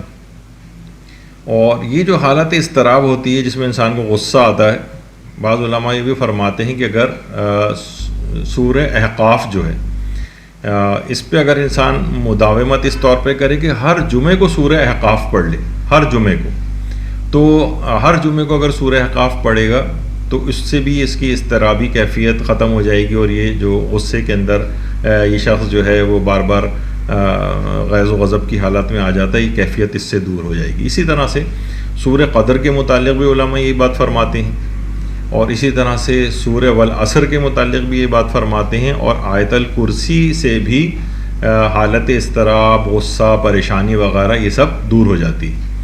اچھا، اب اذکار کیونکہ ہم بیان کر رہے تھے، تو ان اذکار کے اندر ایک اور اہم ترین جو ذکر ہے وہ ہے استغفر اللہ ربی و اتوب الیہ والا. استغفر اللہ ربی و اتوب الیہ کثرت کے ساتھ پڑھیں، اس سے بھی غصہ کم ہوتا ہے. بہترین ذکر ہے، مستقل ایک عبادت بھی ہے. استغفار بذات خود بھی ایک عبادت ہے، اس کا براہ راست گناہوں سے بھی تعلق نہیں. یہ وجہ ہے کہ پیغمبر اسلام اور دیگر ائمہ اطہار علیہم السلام، اللہم صلی علی محمد و علی محمد، وہ کثرت سے جو استغفار کرتے تھے، تو معاذ اللہ تو معصوم تھے، یعنی معاذ اللہ کسی گناہ کے اندر تو کبھی سوچا بھی نہیں جا سکتا ان کے متعلق، لیکن خود استغفار بذات خود بھی ایک عبادت ہے. تو یہ انسان اگر کثرت سے پڑھے تو اس کا غصہ کم ہو جاتا ہے. اچھا، خوش اخلاق، دیکھیے خوش اخلاقی سے تو دور ہو جاتا ہے نا انسان اس وقت جس وقت وہ غصے کی حالت میں ہوتا ہے. خوش اخلاق اگر ہو گیا تو وہ غصہ نہیں کرے گا. ایک کتاب ہے کنوز الاسرار کے نام سے، کنوز الاسرار الخفیہ. اس میں یہ بات ہے اس کی پہلی جلد میں کہ 40 روز تک اگر 365 دفعہ ایک دعا پڑھیں، یا حمید و تحمد بالحمد والحمد فی حمد حمد کا، یا حمید و تحمد بالحمد والحمد فی حمد حمدہ کا، یا حمید. اس اگر دعا کو جس کے اندر اللہ کا ایک نام یا حمیدو بھی آ رہا ہے، اگر 40 روز تک 365 دفعہ اس کو پڑھے تو اللہ اس کے اخلاق کو اچھا بنا دے گا. غصہ سب دور ہو جائے گا اس سے. 40 روز تک 365 مرتبہ روزانہ اس کو پڑھے. تو اس میں شروع بھی اللہ کے نام سے یا حمیدو سے ہو رہی ہے، اختتام بھی اس کا یا حمیدو پر ہو رہا ہے، اور اس میں بہت زیادہ خدا کی حمد بیان کی گئی ہے. تو اس کو 365 دفعہ 40 روز تک روزانہ اگر اس کو پڑھے، اور اتنی زیادہ وقت بھی نہیں لگے گا. اگلا ایک جو نسخہ، جو بڑا کامیاب نسخہ ہے غصے پر قابو پانے کے لیے، کہ غسیلے کے کان میں اذان و اقامت دی جائے. اب یہ نہیں کہ کان کے اندر منہ گھسا دیا جائے اس کو، اس سے اور غصے میں اضافہ ہو جائے گا اس کے. یعنی گھر میں اس طرح سے اذان کا جو وقت ہو اس میں خوش الحانی سے اذان دی جائے کہ غسیلے کی کان میں وہ آواز جائے. اچھا، یہ جو طریقہ ہے آیت اللہ مرشی نجفی فرماتے ہیں، آیت اللہ مرشی فرماتے ہیں کہ آیت اللہ مرزا جواد ملکی تبریزی ان بہت بڑے عارف تھے. ان کے بعض شاگرد بڑے تند مزاج اور غسیلے تھے. اب ظاہر شاگردوں کی اخلاقی تربیت بھی کرتے تھے، تو انہوں نے ان شاگردوں کو یہ بات بتائی تھی کہ اگر تم 2 اعمال انجام دو، ان میں ایک تو یہی تھا اذان و اقامت، اس طرح سے کہ ان کے کان میں اذان و اقامت کی آواز جائے. وہ فرماتے تھے کہ یعنی عجیب تاثیر ہے اس کی. اچھا، اس کا فلسفہ بھی ہے. دیکھیے، دل جو ہے نا وہ خیر کی خبروں سے اور جو بری خبریں ہوتی ہیں اس سے بھی منقلب ہوتی ہیں. اچھی خبروں پر انسان کا دل خوش ہوتا ہے، بری خبروں پر انسان غمزدہ اور پریشان ہو جاتا ہے. اچھا، اذان و اقامت کے الفاظ کیا ہیں؟ اس میں اللہ کی کبریائی کی خبر بیان کی گئی ہے، اللہ اکبر، اللہ کی وحدانیت بیان ہوتی ہے، پیغمبر اسلام کی رسالت بیان ہوتی ہے، امیر المومنین کی امامت اس میں اس کا ذکر کرنا مستحب ہے اگرچہ جز نہیں ہے. اچھا، اسی طریقے سے نماز کی طرف بلایا جاتا ہے، فلاح کی طرف بلایا جاتا ہے، عمل خیر کی طرف بلایا جاتا ہے. تو اس کے اندر یہ سب پیغامات ہیں، بہترین خبریں ہیں اس کے اندر، دل منقلب ہوتا ہے۔ تو اذان و اقامت یہ اس کے کان میں کہی جائیں، اور اس طرح سے اذانوں کے جو نمازوں کے اوقات ہے اس میں کوئی بھی شخص بآواز بلند خوش الحانی کے ساتھ اذان دے کہ اس غسیلے کے کان میں یہ آوازیں جائیں، اس کا دل منقلب ہوگا، اس کا غصہ کم ہوگا۔ ایک تو نسخہ یہ بتایا کہ دو اعمال تھے، ایک تو یہ ہے کہ اذان و اقامت کہی جائے، دوسرا نسخہ یہ بتایا کہ غسیلہ شخص اگر روزانہ 100 مرتبہ سورہ الحمد کی جو آیت ہے اہدنا الصراط المستقیم یہ پڑھے تو اس کا غصہ ختم ہو جائے گا۔ غسیلہ شخص روزانہ 100 دفعہ صرف اس آیت کو پڑھنا ہے، اہدنا الصراط المستقیم۔ اچھا، شاگردوں نے پوچھا کہ آقا یہ بتائیے کہ اس آیت اہدنا الصراط المستقیم سے کیا فائدہ ہے، غصے سے کیا تعلق ہے اس کا؟ کہا کہ دیکھو، صراط مستقیم اصل میں ہر اخلاقی افراط و تفریط سے انسان کو دور کر سیدھی راہ پر چلنے کی دعا ہے، یعنی رائٹ اور لیفٹ کہیں نہیں جانا، سیدھے راستے پر چلنا ہے۔ اور یہ جو ہے اصل میں غصہ اور غضب یہ افراط و تفریط بلکہ قوت غضب کا افراط ہوتا ہے اس کے اندر۔ تو صراط مستقیم پر چلنے کی جو دعا ہے اس سے ان کا افراط جو ہے یعنی غصہ وہ دور ہو جائے گا۔ تو یہ دو چیزیں آیت اللہ جواد ملکی تبریزی نے اپنے وسیلے اور تنخو جو شاگرد تھے ان کو یہ بتائیں، یعنی اذان و اقامت کان میں ان کے دی جائے اور وہ لوگ 100 دفعہ اس آیت کی تلاوت کریں اہدنا الصراط المستقیم، تو ان کا غصہ کم ہو جائے گا۔ اسی طرح سے 2 رکعت نماز، اگر کبھی بھی اسے غصہ آ رہا ہو اور وہ 2 رکعت نماز پڑھ لے، اچھا اس کے اندر 2 فائدے ہوں گے۔ ایک تو یہی اہدنا الصراط المستقیم ان 2 رکعت نماز میں 2 دفعہ آئے گا، کیونکہ کم سے کم سورہ الحمد تو پڑھی جائے گی، اس کی بھی ایک خاصیت ہے۔ اور اس کے اندر سجدے بھی آئیں گے 4، تو سجدے میں جانے سے بھی انسان اللہ سے بہت زیادہ قریب ہوتا ہے، نماز کے وقت شیطان جو ہے وہ دور ہو جاتا ہے۔ تو یہ 2 رکعت نماز پڑھنا، جس وقت بھی غصہ آ رہا ہو وضو کر کے آئیے، وضو کرنے سے بھی غصہ کم ہوگا، پھر 2 رکعت نماز پڑھنے سے بھی جب ختم ہوگی تو انشاءاللہ امید ہے کہ غصے سے آپ اپنے پیچھا چھڑا لیں گے۔ تو اگر اس طرح سے انسان کرے اور واقعتاً ان کے اوپر عمل پیرا ہو تو وہ دیکھے، کیونکہ اصلاً ہم عمل بھی نہیں کرتے ہیں نا، یہ بہت بڑا مسئلہ ہے کہ ہم سوچتے ہیں بس عقل کل ہیں، وہ جو ہم نے ریئیکشن اس وقت دکھا دیا بس وہی صحیح تھا، جواباً غصے میں ان چیزوں کا کوئی فائدہ نہیں۔ خود سے اگر کوئی سمجھ رہے ہیں کوئی فائدہ نہیں ہے تو بس ٹھیک ہے، وہ لڑتے جھگڑتے رہیں ساری زندگی، اپنے جہنم کا نمونہ بناتے رہیں، لیکن اگر کوئی واقعتاً بچنا چاہے تو ان طریقہ کار کے اوپر عمل کرے۔ اچھا، ایک چیز اور بتائی گئی ہے کہ جس پر غصہ آ رہا ہو اس کے جسم پر صلہ رحمی کے عنوان سے ہاتھ لگائیں۔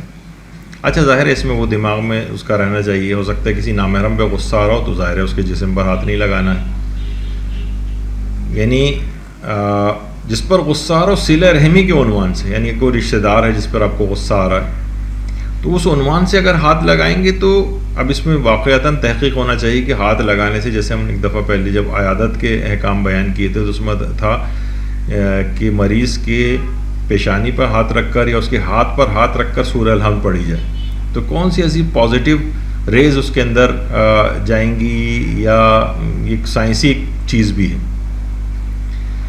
تو اور واقعی ہم دیکھتے ہیں کہ ہم صرف غم کی خبر سنتے ہیں اور ہم غمگین ہو جاتے ہیں، کسی کے جنازے میں جائیں تو آپ خود بخود آپ کی کیفیات بدل جاتی، چاہے وہ ہمارا اس سے کوئی رشتہ اور تعلق نہ بھی ہو، کوئی جذباتی وابستگی نہ بھی ہو، لیکن تب بھی تو جس پر غصہ آ رہا اس کے جسم پر صلہ رحمی کے عنوان سے ہاتھ لگانا، یعنی اس کے کندھے پر ہاتھ رکھ دیں، اس کے جسم پر ہاتھ رکھ دیں، اس کے قریب ہو جائیں، تو یہ آپ کا اپنا غصہ بھی اس سے کم ہو جائے گا، اور وہ اگر وہ غصہ کر رہا ہے اس کے پاس جا کے آپ نے ہاتھ رکھا تو آپ کا جسم اس کے جسم جس ہاتھ اس کے جسم پر لگنے سے اس کا بھی غصہ کم ہوگا۔ یہ ایک تجربہ شدہ چیز بھی ہے۔ تو اس طرح سے بہرحال روایت میں بھی آیا ہے کہ رشتہ دار کے جسم پر ہاتھ لگانے سے خون جوش مارتا ہے، یعنی اس سے اپنی جو ایک محبت اور قرابت ہے جو اللہ نے رکھی ہے ہمارے جینس میں، وہ اس کی محبت اس پر غالب آنے لگے گی اور غصہ کم ہو جائے گا۔ تو اس لحاظ سے، اور یہی وجہ ہے کہ امام خمینی نے جو ان کی کتاب شرح حدیث جنود عقل و جہل، جو شیطان کے لشکروں عقل اور جہل کے جو لشکر ہیں ان کا جو شرح جس حدیث کی لکھی ہے امام خمینی نے، اس میں بھی یہ چیز لکھی کہ کسی رشتہ دار پر اگر غصہ ہو تو صلہ رحمی کے عنوان سے اپنے آپ کو اس سے قریب کرے، اس سے مصافحہ کرے یا اس کی پیشانی پر بوسہ دے دے، تو اس کا غصہ فوراً، آپ میں اگر غصہ ہے تو آپ کا غصہ کافی ہوگا، اور وہ اگر آپ پر غصہ کر رہا ہے تو اس کا غصہ بالکل کم ہو جائے گا، غصہ دور ہو جائے گا۔ بلکہ یہ فرماتے ہیں امام خمینی کہ یہ عمل آپ کی روح کو آرام دے جائے گا، یعنی اس کے اندر ایک عجیب ایک یعنی صلہ رحمی کے عنوان سے، اور ظاہر محرم نامحرم والا مسئلے کا بھی اس میں خیال رکھنا پڑے گا، تو یہ اس طرح سے۔ اچھا، اگلا جو طریقہ ہے وہ یہ ہے کہ انسان کھلی فضا میں گہرے سانس لے، گہرے سانس جسے کہا جاتا ہے بریدنگ ایکسرسائزز وغیرہ کرے، سانس لے کے پورا اندر روکے، اور جتنی دیر تک روک سکتا ہو روکے، پھر آہستہ آہستہ سانس چھوڑے، پھر ایک پورا ایک ڈیپ بریتھ جو ہے وہ اندر لے، بریدنگ ایکسرسائزز کے اندر جس طرح سے ہوتا ہے وہ آپ انٹرنیٹ وغیرہ پہ بھی سرچ کر سکتے ہیں۔ اس سے آپ کا غصہ، بلکہ بہت ساری نفسیاتی چیزیں ہیں، ڈپریشن، اینزائٹی وغیرہ، اس سے بہت اپنی اوور کم کر سکتے ہیں آپ بریدنگ ایکسرسائزز سے۔ اچھا، پھر ایک اور چیز بیان کی جاتی ہے کہ غصہ جس جگہ پہ آپ کو آ رہا ہو اس جگہ سے آپ دور ہو جائیے، اس جگہ سے دور ہو جائیں، یا مثلاً جو مغضوب علیہ ہے اس سے دور ہو جائیں، جس پر غصہ آ رہا ہے اس سے دور ہٹ کے کہیں چلے جائیں۔ بہت سے لوگ کہتے ہیں بھائی ہم کئی دفعہ یہ چیز کر چکے، کئی دفعہ کر چکے، ہر مرتبہ کریں، دور چلے جائیں، آپ اس جگہ سے چلے جائیں، اس کے سامنے سے چلے جائیں جس پر غصہ آ رہا ہے، جو شخص آپ پر غصہ کر رہا ہے۔ یا ایک اور طریقہ بیان کیا جاتا ہے کہ اس شخص سے آپ بات کریں، مثلا ٹیلی فون پہ بھی بات کر سکتے ہیں، اس کے پاس جا کر بات کر سکتے ہیں، ایسا کوئی شخص جس کا اس غصے کے معاملے سے واسطہ نہ ہو، غصے کے معاملے سے جس کا واسطہ نہ ہو، تو اس سے آپ کا غصہ بہت کم ہو جائے گا۔ پھر ایک طریقہ بیان کیا جاتا ہے کہ خود کو مثبت سرگرمیوں کا عادی بنائیں۔ دیکھیے یہ بہت بڑا مسئلہ ہمارے ساتھ ہے کہ لوگ بس اپنی ایک روٹین، ایک ایسی فضول قسم کی جو روٹین لائف ہے اس کے اندر ہیں۔ مثلا سوشل سروس اگر انسان کرے، خدمت خلق میں مصروف رہے، اس کا غصہ کم ہو جاتا ہے۔ یا مثلا اپنی تنہائی اور اکیلے پن کو دور کریں، کیونکہ یہ تنہائی اور اکیلا پن یہ خود غصے کو آپ کو ابھارتا ہے۔ کوئی اپنی اچھی ایکٹیویٹی تلاش کرے، کوئی خدمت خلق کے عنوان سے، جس میں فائدہ کیا ہوتا ہے۔ دیکھیے علماء نے بیان کیا ہے کہ خدمت خلق کرنے سے جواباً لوگوں کا پیار، محبت، عزت، خلوص آپ کو ملتا ہے، اور آپ کی نفسیاتی کیفیت بہتر ہوتی چلی جاتی ہے، آپ کا غصہ دور ہوتا ہے۔ ورنہ یہ مثلا انسان بالکل تنہا اکیلا رہے اور اس طرح کی مثبت سرگرمیوں میں سوشلی جو ہے وہ ایکٹیو نہ ہو، تو وہ انٹروورٹ ہوتا چلا جاتا ہے، اپنے ہی اس کے اندر بس غرق رہتا ہے، تو اس کا غصہ بڑھتا جاتا ہے۔ اچھا، مثبت سرگرمیاں بہت ساری ہو سکتی ہیں، ہر انسان اپنے مزاج کے مطابق کر سکتا ہے۔ مثلا بچوں کو قرآن کی تعلیم دینا ہے، اگر کسی کے میں یہ صلاحیت ہے تو وہ یہ والی خدمت اپنے ذمے لے لے۔ کسی مدرسے میں مثلا اگر پڑھانے کا اس کو وہ ہے اور تو وہ مدرسے میں پڑھا دے۔ غریب بچے ہیں، مذہبی ذوق نہیں ہے لیکن دوسرا ذوق ہے، مثلا غریب بچے ہیں، ان کو بلا کے ٹیوشن پڑھانا، ان کی اس طرح کی کسی سرگرمی کے اندر حصہ لے لے۔ بہت سے لوگوں کا ذوق ہوتا ہے مثلا مسجد کی تعمیر یا امام بارگاہ کی تعمیر ہو رہی ہے، اس میں حصہ لے جا کر۔ کچھ نہیں تو محلے کی صفائی ستھرائی وغیرہ ہے، گلی کو صاف کرنا ہے، اس طرح کے کسی سوشل کام میں حصہ لے لے، بچوں کی تعلیم میں حصہ لے لے۔ یا مثلا گارڈننگ وغیرہ ہوتی ہے، یہ خود بہت ہی مفید ہے اپنی نفسیاتی کیفیات کو بہتر بنانے کے لیے۔ پھولوں وغیرہ کو اور پودوں کو جو ہے لگانا، ان کو ٹھیک دیکھ بھال کرنا۔ بہت سو کا ذوق ہوتا ہے مثلا میچ میکنگ وغیرہ، شادیاں وغیرہ کرانا، کاؤنسلنگ کرنا، لڑائی جھگڑے ہو رہے ہیں ان کو دور کروانا لوگوں کے۔ یعنی مثلا میں کتنی مثالیں دوں اس کی، یعنی بے شمار ایسے کام ہیں جو انسان اپنے مزاج کے مطابق ایسے سوشل ورک اپنے ذمے لے سکتا ہے، وہ ڈھونڈیں آپ خود۔ اچھا، جنہیں غصہ نہیں بھی آتا ہے وہ بھی یہ والے کام کریں تو زیادہ بہتر ہے۔ یہ نہیں کہ صرف غصہ کرنے والے ہی صرف سوشل ورک کریں گے تو ان کو فائدہ ہوگا، نہیں، جو اور افراد ہیں جو کہ جن کو چاہیے کہ وہ بھی اس قسم کے کام اپنے ذمے لیں، معاشرے کی خدمت لیں، اسی سے معاشرہ سنورتا ہے۔ عام طور پر لوگ یہ ہے کہ بالکل ایک خود غرضانہ قسم کی زندگی گزارتے ہیں، بس ہمارے حال احوال ٹھیک ہو جائیں، باقی ان کو معاشرے کی پرواہ نہیں۔ تو یہ نقصان دہ چیزیں ہیں اور شخصیت کے اوپر بھی نقصان ہوتا ہے۔ پھر یہی ہے کہ اس کے اندر وہ غصہ، اینگر وغیرہ یہ بڑھتا چلا جاتا ہے۔ اچھا، اسی طرح سے کہا جاتا ہے کہ جسمانی محنت والی ورزشیں اور ایکسرسائزز یہ کیجیے. ایک صاحب کو مثلا نے بتایا کہ بھئی آپ جو ہے وزن آپ کا بڑھ رہا ہے تو آپ ایسا کریں کہ ورزش کیا کریں. اگلی دفعہ بلکہ وہ اسی وقت کہنے لگے کہ نہیں ڈاکٹر صاحب میں تو بلکہ ان کو یہ بات بتائی گئی تھی کہ آپ ورزش بھی کیا کریں اور ایسے کھیلا کریں، کھیل کود میں اپنا دماغ کو لگائیں. بہت سے اس کے اندر بھی ورزش ہوتی. کہا جا ڈاکٹر صاحب میں تو کھیلتا ہوں. کہا کیا کھیلتے ہو؟ تو پتہ چیل اڑی کوا اڑا جو ایک انگلی سے کھیلا جاتا ہے. ایک صاحب کہنے لگے میں لوڈو کھیلتا ہوں یا کیرم کھیلتا ہوں. یہ والی ایکسرسائزز نہیں، یہ جسمانی محنت والی جو ایکسرسائزز ہیں وہ آپ کو کرنی چاہیے. مثلا برسک واک کریں آپ. ایک تو ہلکے ہلکے ٹہلنا ہوتا ہے کھانا کھانے کے بعد ایسے ہی خلال کرتے ہوئے ہلکے پھلکے نہیں، برسک واک، تیز تیز چلنا. لوگ کہیں ارے بڑی تیز تیز آپ جا رہے تھے چلتے ہوئے. یا مثلا جاگنگ کرنا. یہ افراد جو برسک واک کرتے ہیں، جاگنگ وغیرہ کرتے ہیں اور ریگولرلی کرتے ہیں، یہ نہیں کہ 1 مہینے میں 1 دفعہ 6 مہینے میں 1 دفعہ ہو گئے اس کے بعد ختم ہو گیا. ریگولرلی کرتے ہیں، ان کا غصہ کم ہوتا چلا جاتا ہے. اور یہ بھی ہے کہ ظاہر ہے وہ انرجی پازیٹیو لحاظ سے ان کے جسم سے نکلتی ہے. یا اسی طرح سے سوئمنگ کی جو اگر کسی کے پاس فیسلٹی ایسی ہے کسی جگہ جا سکتا ہے. بعض اوقات ہم فضول چیزوں پہ اتنا پیسہ خرچ کر دیتے ہیں، لیکن کسی بھی سوئمنگ پول کی کوئی ممبرشپ وغیرہ لے لیں. اپنے گھر میں کسی کے یہاں سہولت ہو تو وہاں پر بہترین ایروبک ایکسرسائزز ہے میں سے ایک ہے یہ سوئمنگ کرنا. بہترین، یعنی شاید کہا جاتا ہے کہ اس سے اچھی کوئی ایکسرسائز ہی بھی نہیں ہے. اچھا، بہت سے لوگ کہیں گے بھائی ہمارے پاس تو نہیں. تو ٹھیک ہے، اگر آپ کے پاس سہولت نہیں ہے یا اس کو اویل نہیں کر سکتے تو دیگر چیزوں کے اوپر جائیں. یہ تو نہیں کہ آل اور ننس لا جو کہلاتا ہے کہ یا تو سب پہ عمل کریں گے ایک پہ بھی نہیں کریں گے، ایسا تو نہیں ہے نا. تو آپ اس کے آلٹرنیٹس تلاش کریں. ایسے افراد کا غصہ بہت کم ہو جاتا ہے کہ جو اس طرح کی ایروبک ایکسرسائزز اور جو اور جس کے اندر کافی جسمانی محنت ہوتی ہے. اچھا، یہ بھی کہا جاتا ہے کہ نرم و ٹھنڈے مزاج کے افراد سے دوستی اور آمد و رفت رکھیں. اس میں خود بخود ان کا وہ دوست جو آپ کے اس طرح کے ایسے افراد جو ٹھنڈے مزاج کے ہیں وہ آپ پر اثر انداز ہوں گے اور آپ کا مزاج بھی ٹھنڈا ہونے لگے گا. اور اچھا، اس کے مقابلے میں وہ ان افراد سے دوری اختیار کرنی ہے کہ جو کہ غصیلے ہوں. غصیلے افراد سے دور رہیں، ورنہ وہ اپنا غلط اثر آپ کے اوپر ڈالیں گے. اور اس کے نتیجے جب آپ دیکھیں گے ہر وقت یہ شخص غصے ہو رہا ہے تو آپ پہ آپ بھی نہیں ہوتا کہ مثلا کوئی غصیلا دوست ہے، کسی سے لڑائی ہو گئی، وہ اپنے اور دوستوں کو بھی لے گیا اور وہاں لڑائی لڑ رہے ہیں آپس میں، تو وہ غصیلے کے ساتھ آپ کو بھی پھر ویسے ہی بننا پڑتا ہے. اور نرم اور ٹھنڈے مزاج کا ہوگا تو اس کے ساتھ دوستی، اس کے ساتھ آمد و رفت وغیرہ رکھیں تو وہ فائدہ ہوگا آپ کو. اسی طرح سے مثلا کہا جاتا ہے کہ دیکھیے اس سلسلے میں آپ اپنی معلومات کو بڑھائیں. یعنی لوگوں کی نفسیاتی کیفیات کو آپ سمجھیں. بچوں کی نفسیاتی کیفیات، مردوں کی نفسیاتی کیفیات، عورتوں کی نفسیاتی کیفیات. نفسیاتی کیفیات کو لوگوں کا سمجھنا ضروری ہے. دیکھیے خواتین کے اعتبار سے یہ بات کہی جاتی ہے کہ خواتین جو ہیں یعنی ان کی بھی مثلا مرد کوئی ہے تو وہ عورتوں کی نفسیاتی کیفیت کو بھی سمجھے.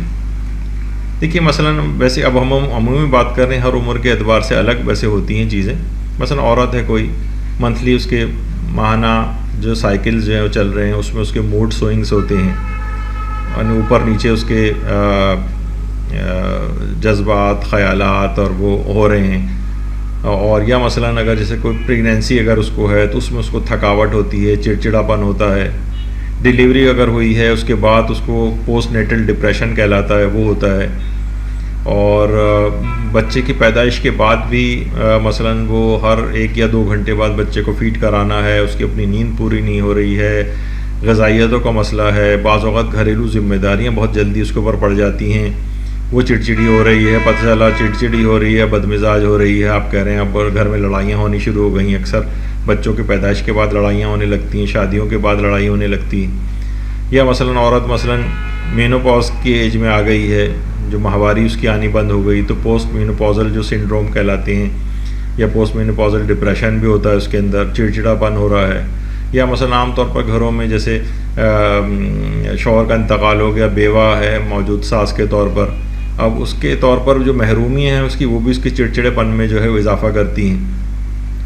تو جسمانی تبدیلیوں کے اعتبار سے بھی ریئلائز کرنا چاہیے مردوں کو کہ بھئی یہ عورت ان مختلف فیزز میں مختلف چیزوں سے گزر رہی ہے. گھریلو اس کے اوپر ذمہ داری بھی ہیں، اور اکثر خواتین باہر کی جابس وغیرہ بھی کرتی ہیں، گھر میں بھی دیکھتی ہیں، شوہر کو بھی دیکھنا ہوتا ہے، بچوں کو دیکھنا ہوتا ہے، سسرال والوں کو دیکھنا ہوتا ہے، ان لاس کو دیکھنا ہوتا ہے، بہت سارے اس کے ساتھ چیزیں ہیں. تو نتیجتاً کیا ہوتا ہے کہ اس کے اندر ایک نفسیاتی چڑچڑاپن اور یہ سب کچھ آنے لگتا ہے. تو عقل مند شوہر کو سمجھنا چاہیے کہ بہت ساری ذمہ داریوں کے ساتھ ہی گھر میں جو آپ کتنے 4 6 بچے جو ہے پال رہی ہے، کتنی ذمہ داریاں اس کے اوپر ہیں. ٹھیک ہے، کچھ سہولتیں آپ نے اس کو دی ہوئی ہیں اپنے طور پر اور دینی چاہیے، لیکن یہ کہ بہرحال برڈن اس کے اوپر آ جاتا ہے.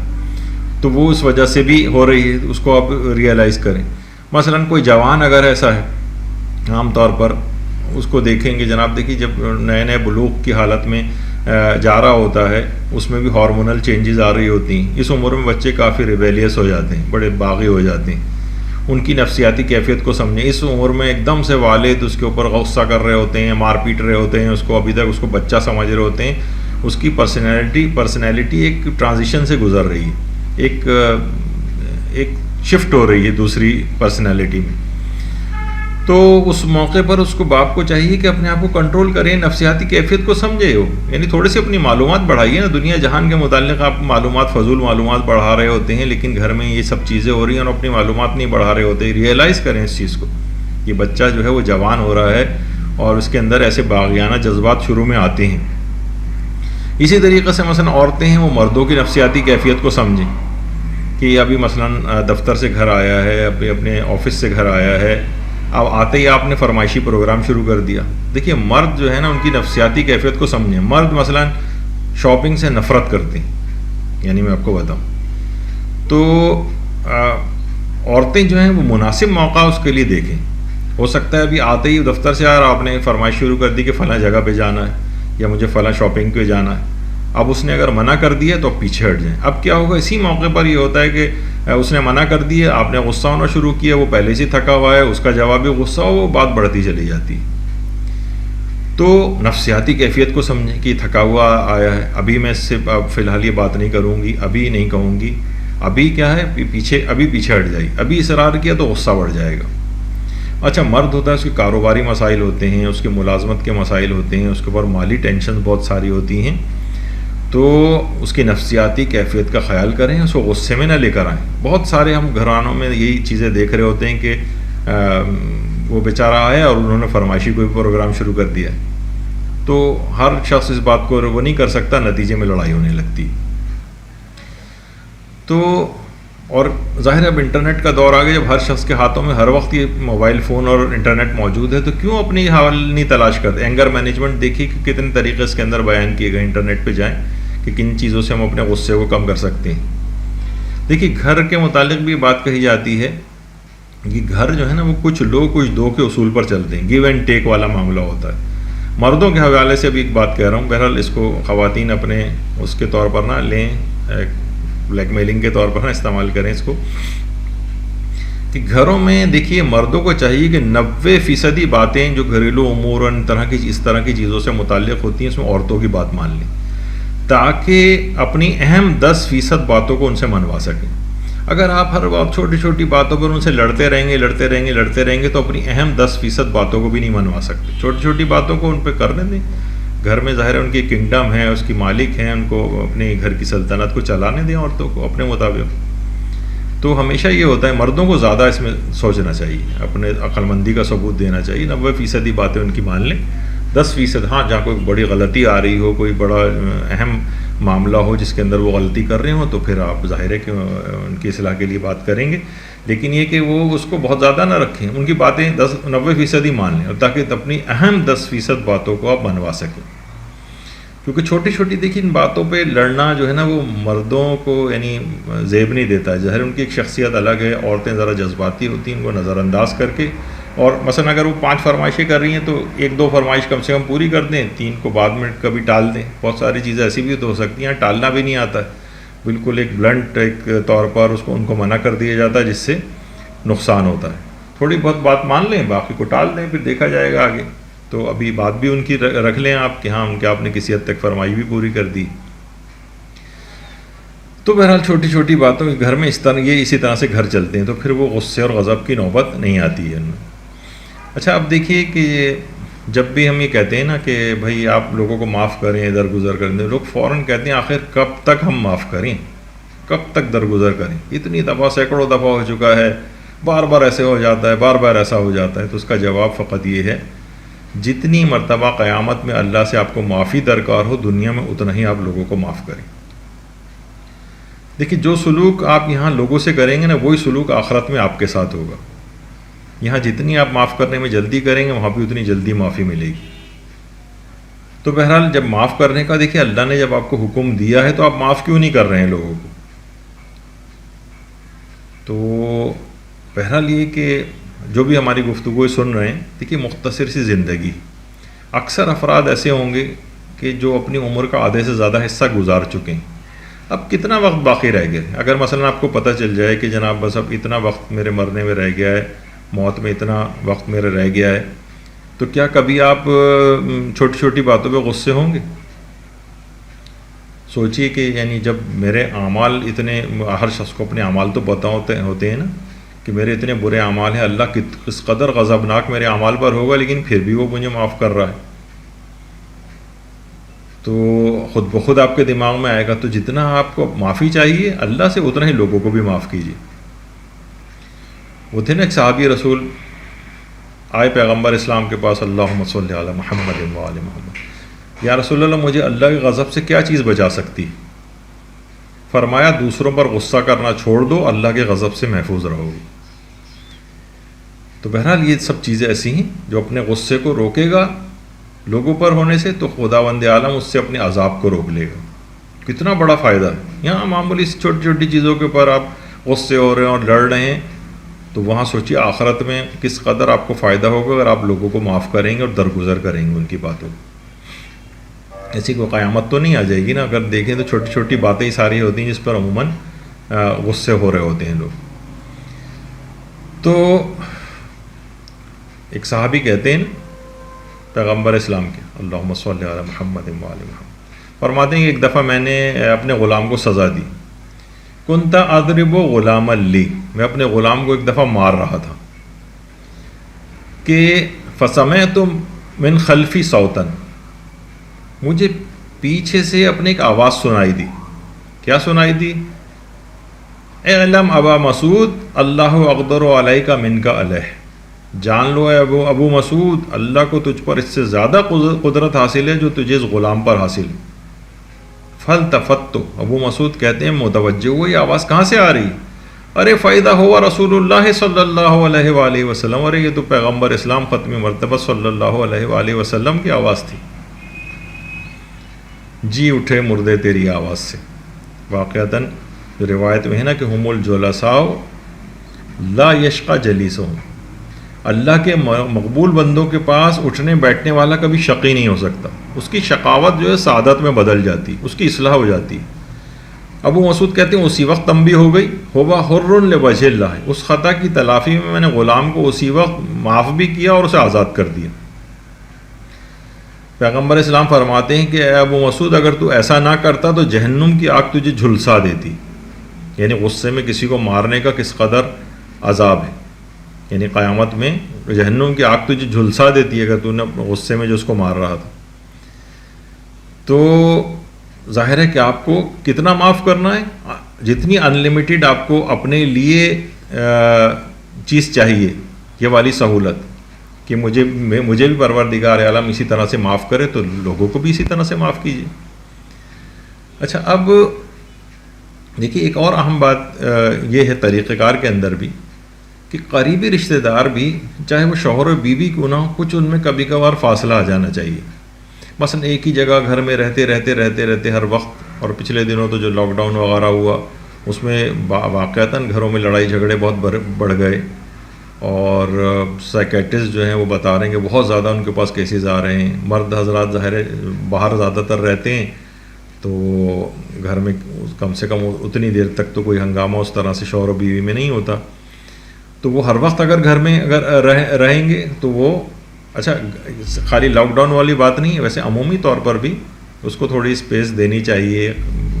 جو خواتین ہیں وہ اپنے میکے چلی جائیں، اپنے کسی اور رشتہ دار، اپنی بہن کے یہاں، کہیں پہ بھی البتہ وہ چیز ضرور ہے کہ وہاں سے وہ ایسی چیزیں سیکھ کر رہے ہیں جو بعد میں مزید ہنگامہ آرائی کا سبب اس گھر کے اندر بنے. عام طور پر معاشرے میں یہ بھی ہوتا ہے. تو قریبی رشتہ دار بھی تھوڑی سی ذرا اسپیسنگ، آج کل تو ویسے ہی سوشل ڈسٹینسنگ کا دور چل چکا ہے، تو یہ والی ڈسٹینسنگ بھی کہ کافی دنوں کے لیے، کچھ دنوں کے لیے اگر اس طرح سے ہو تو دونوں کو ذرا ایک بریدنگ اسپیس ایک مل جائے تو پھر وہ آپس میں لڑائی ہنگامے ذرا نہیں ہوتے. یا کبھی ہنگامہ ہونے لگے تو واقعتاً ذرا خوش اسلوبی سے خواتین کو ریئلائز کرنا چاہیے کہ چلیں کچھ دن میں وہاں رہ کے آ جاتی ہوں تو ذرا معاملہ ٹھنڈا ہو جائے گا. لیکن نہیں جناب، ویسی دونوں اپنی جگہوں کے اوپر اگر جمے رہیں تو پھر معاملات خراب ہوتے ہیں. اچھا، بعض اوقات ایک چیز اور بھی ہے کہ براہ راست بات چیت دیکھیں گے، جب غصہ آتا ہے تو بہرحال آدمی کچھ نہ کچھ تو کہتا ہے. تو ایک چیز ضرور وہ کر لیں کہ جب بھی کبھی غصہ ہو تو اب یہ جو آپ کے پاس یہ جو جتنے بھی اس طرح کی چیزیں ہیں، موبائل فون وغیرہ، اس میں بجائے کہ ترکی بترکی لڑنے کے ایک دوسرے کو میسیج یا وائس کلپس وغیرہ بنا کے بھیجیں. اس سے کیا ہوگا، کم سے کم جھگڑا اور تکرار نہیں ہوگا. تو جھگڑا تکرار نہیں ہوگا، یعنی بس ایک دوسرے کو ٹھنڈے طریقے سے ایک دوسرے کو اس طرح سے میسیج لکھ کر کریں، یا پھر جو بھی اپنی شکایتیں ہیں وائس کلپ میں کہیں، پھر وہ بھی جواب وائس کلپ میں ہی دیں. تو یہ بہت اچھا مفید طریقہ ہے. اس میں انسان ذرا گرما گرمی سے محفوظ رہتا ہے، اس طرح کی تکرار نہیں ہو پاتی ہے. تو یہ بڑا ایک اچھا ہے. تو اس طرح سے بھی ذرا ایک آپس میں فاصلہ ہو جاتا ہے. دور سے اگر بات ہو جائے وہ زیادہ بہتر ہے. حتیٰ کہ فون پہ بھی اس طرح، فون پہ پھر آپس میں لڑائی ہونے لگے گی کہ ابھی میں نے کہا کہ یا تو وائس کلپ ہو یا میسیج لکھ کر ہو. پھر ایک طریقہ علماء یہ بھی کہتے ہیں کہ دیکھیے انسان کو چاہیے کہ وہ نمائشی نہیں بلکہ حقیقی مذہبی بن جائے.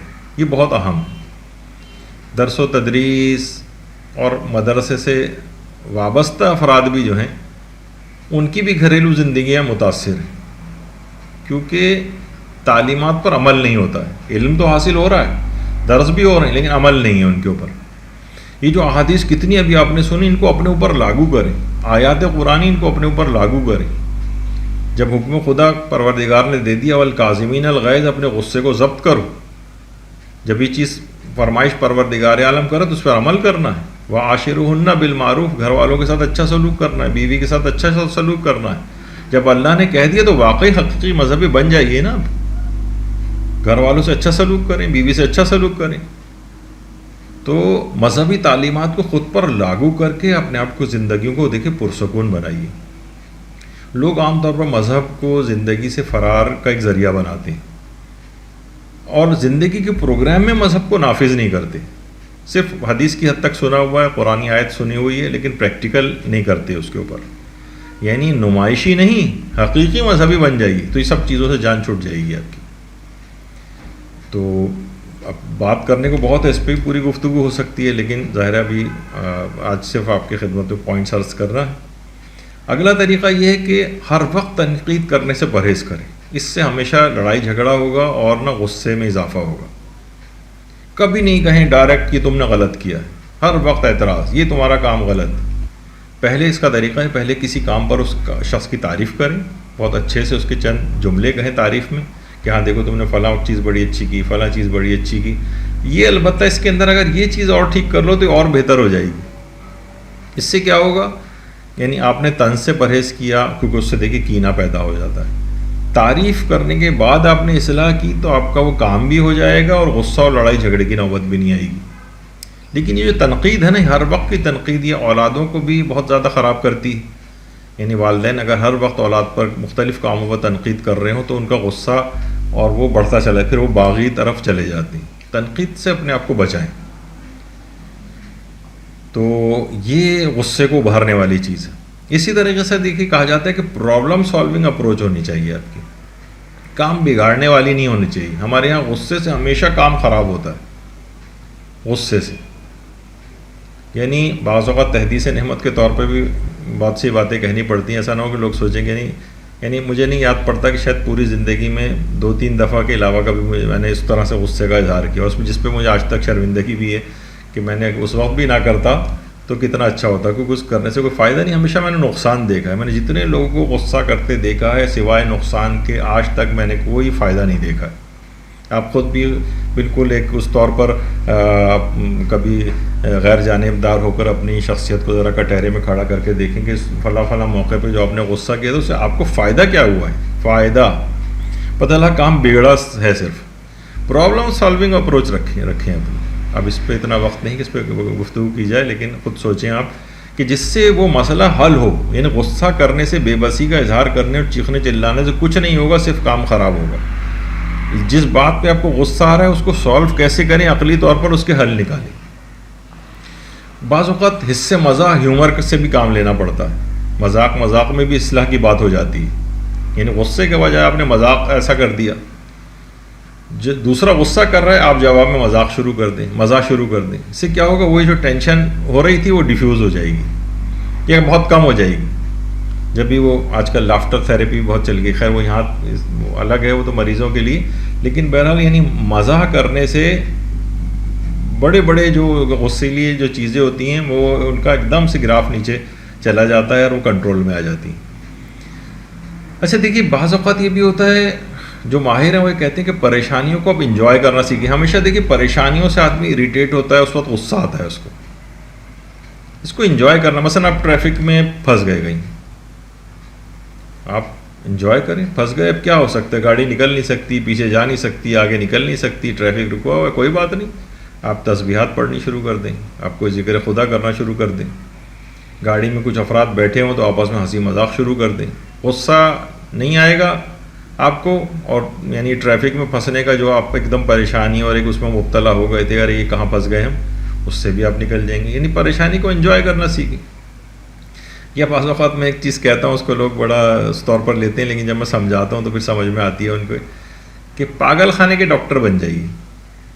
بھائی دیکھیے، پاگل خانے کے ڈاکٹر بننے کی کیا معنی.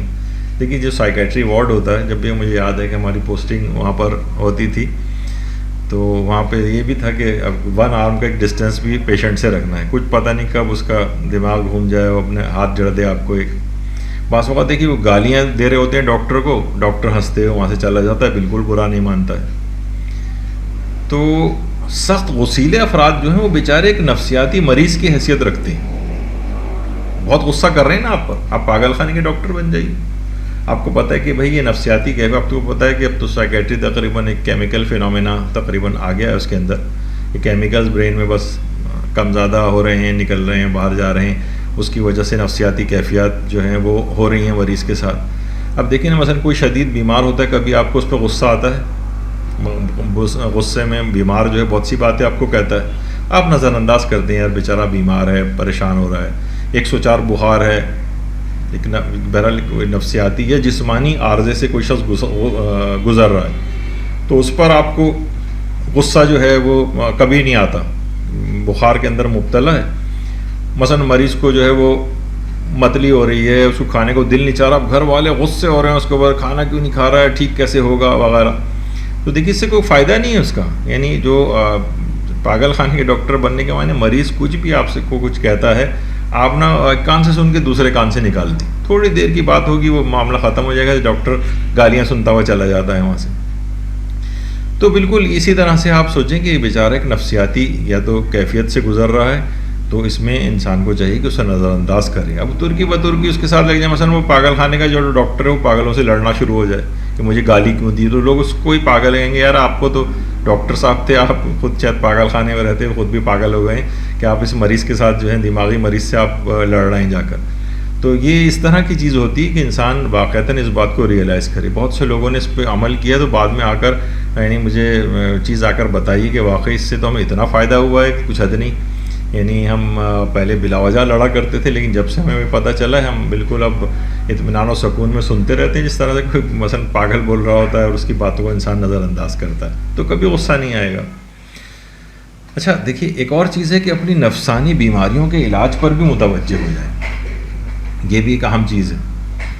دیکھیے کیونکہ جتنی انسان کی کہا جاتا ہے کہ حب مال، حب جاہ، حب نفس وغیرہ اس کے اندر ہوتی ہے، اسی قدر جو ہے وہ اس کے اندر آتش غضب بھی بھڑکتی ہے. یعنی جتنی طمع و لالچ ہوگی اسی قدر اس کا غصہ بڑھے گا، اور جتنی شہوانی جو خواہشاتیں کمزور پڑیں گی اتنا ہی اس کی عقل قوی ہوگی. جب عقل قوی ہوگی تو غصہ خود بخود کم ہو جائے گا. تو کیونکہ عقل کے ہوتے ہوئے پھر غصہ نہیں آتا، عقل ہمیشہ زوال آ جاتا ہے عقل کو، اسی وقت انسان کو غصہ آتا ہے. یہ وجہ کہ امام خمینی نے جو شرح 40 حدیث لکھی، 40 حدیثوں کی شرح، اس میں بھی ایک چیز انہوں نے لکھی ہے، ایک اور طریقہ کار بلکہ اس میں لکھا ہے کہ کسی بھی جب بھی غصہ انسان کو آئے تو خود کو پسندیدہ کاموں میں، ایسے کام میں انگیج کر لے جو اس کو پسند ہو. ایک تو یہ چیز انہوں نے لکھی ہے کہ خود کو یعنی پسندیدہ کاموں میں انگیج کرے، جو اس کو ناپسند ہوں گے تو اور غصہ میں وہ اور اریٹیٹ ہوگا، نہیں، ایسا کام کرے جو اس کو پسند ہو، اس میں ڈال لے تو وہ کیا ہوگا، اس کا غصہ کم ہو جائے گا. اسی طرح سے مثلا انہوں نے یہ بھی لکھا ہے کہ غصے والی جگہ سے اٹھ کر چلے جائیں، خواہ چند منٹ ہی کے لیے کیوں نہ ہو. یہ ماہرین بیان فرماتے ہیں غصے والی جگہ سے ہٹ جانا. بعض اوقات ہوتا ہے کہ نہیں آپ جا نہیں سکتے، کوئی بات نہیں، مکمل نہیں جا سکتے، اگر کوشش کریں مکمل چلے جائیں، گھنٹوں کے لیے غائب ہو جائیں وہاں سے، جب ہوگا ہی نہیں سامنے کوئی تو وہ غصہ اکیلے کیا کرے گا کس پہ.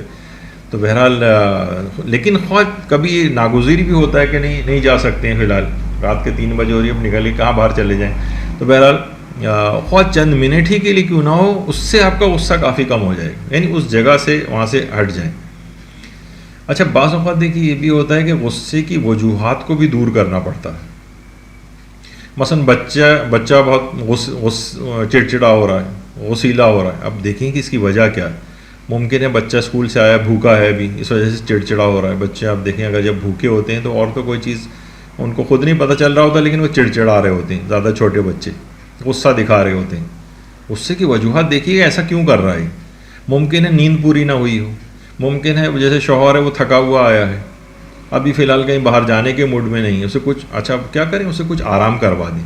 پھر فرمائش کریں گی وہ کچھ آرام کر لے، تھوڑا سا سو کے اٹھ جائے، ایک چھوٹی سی ایک نیپ لے لے.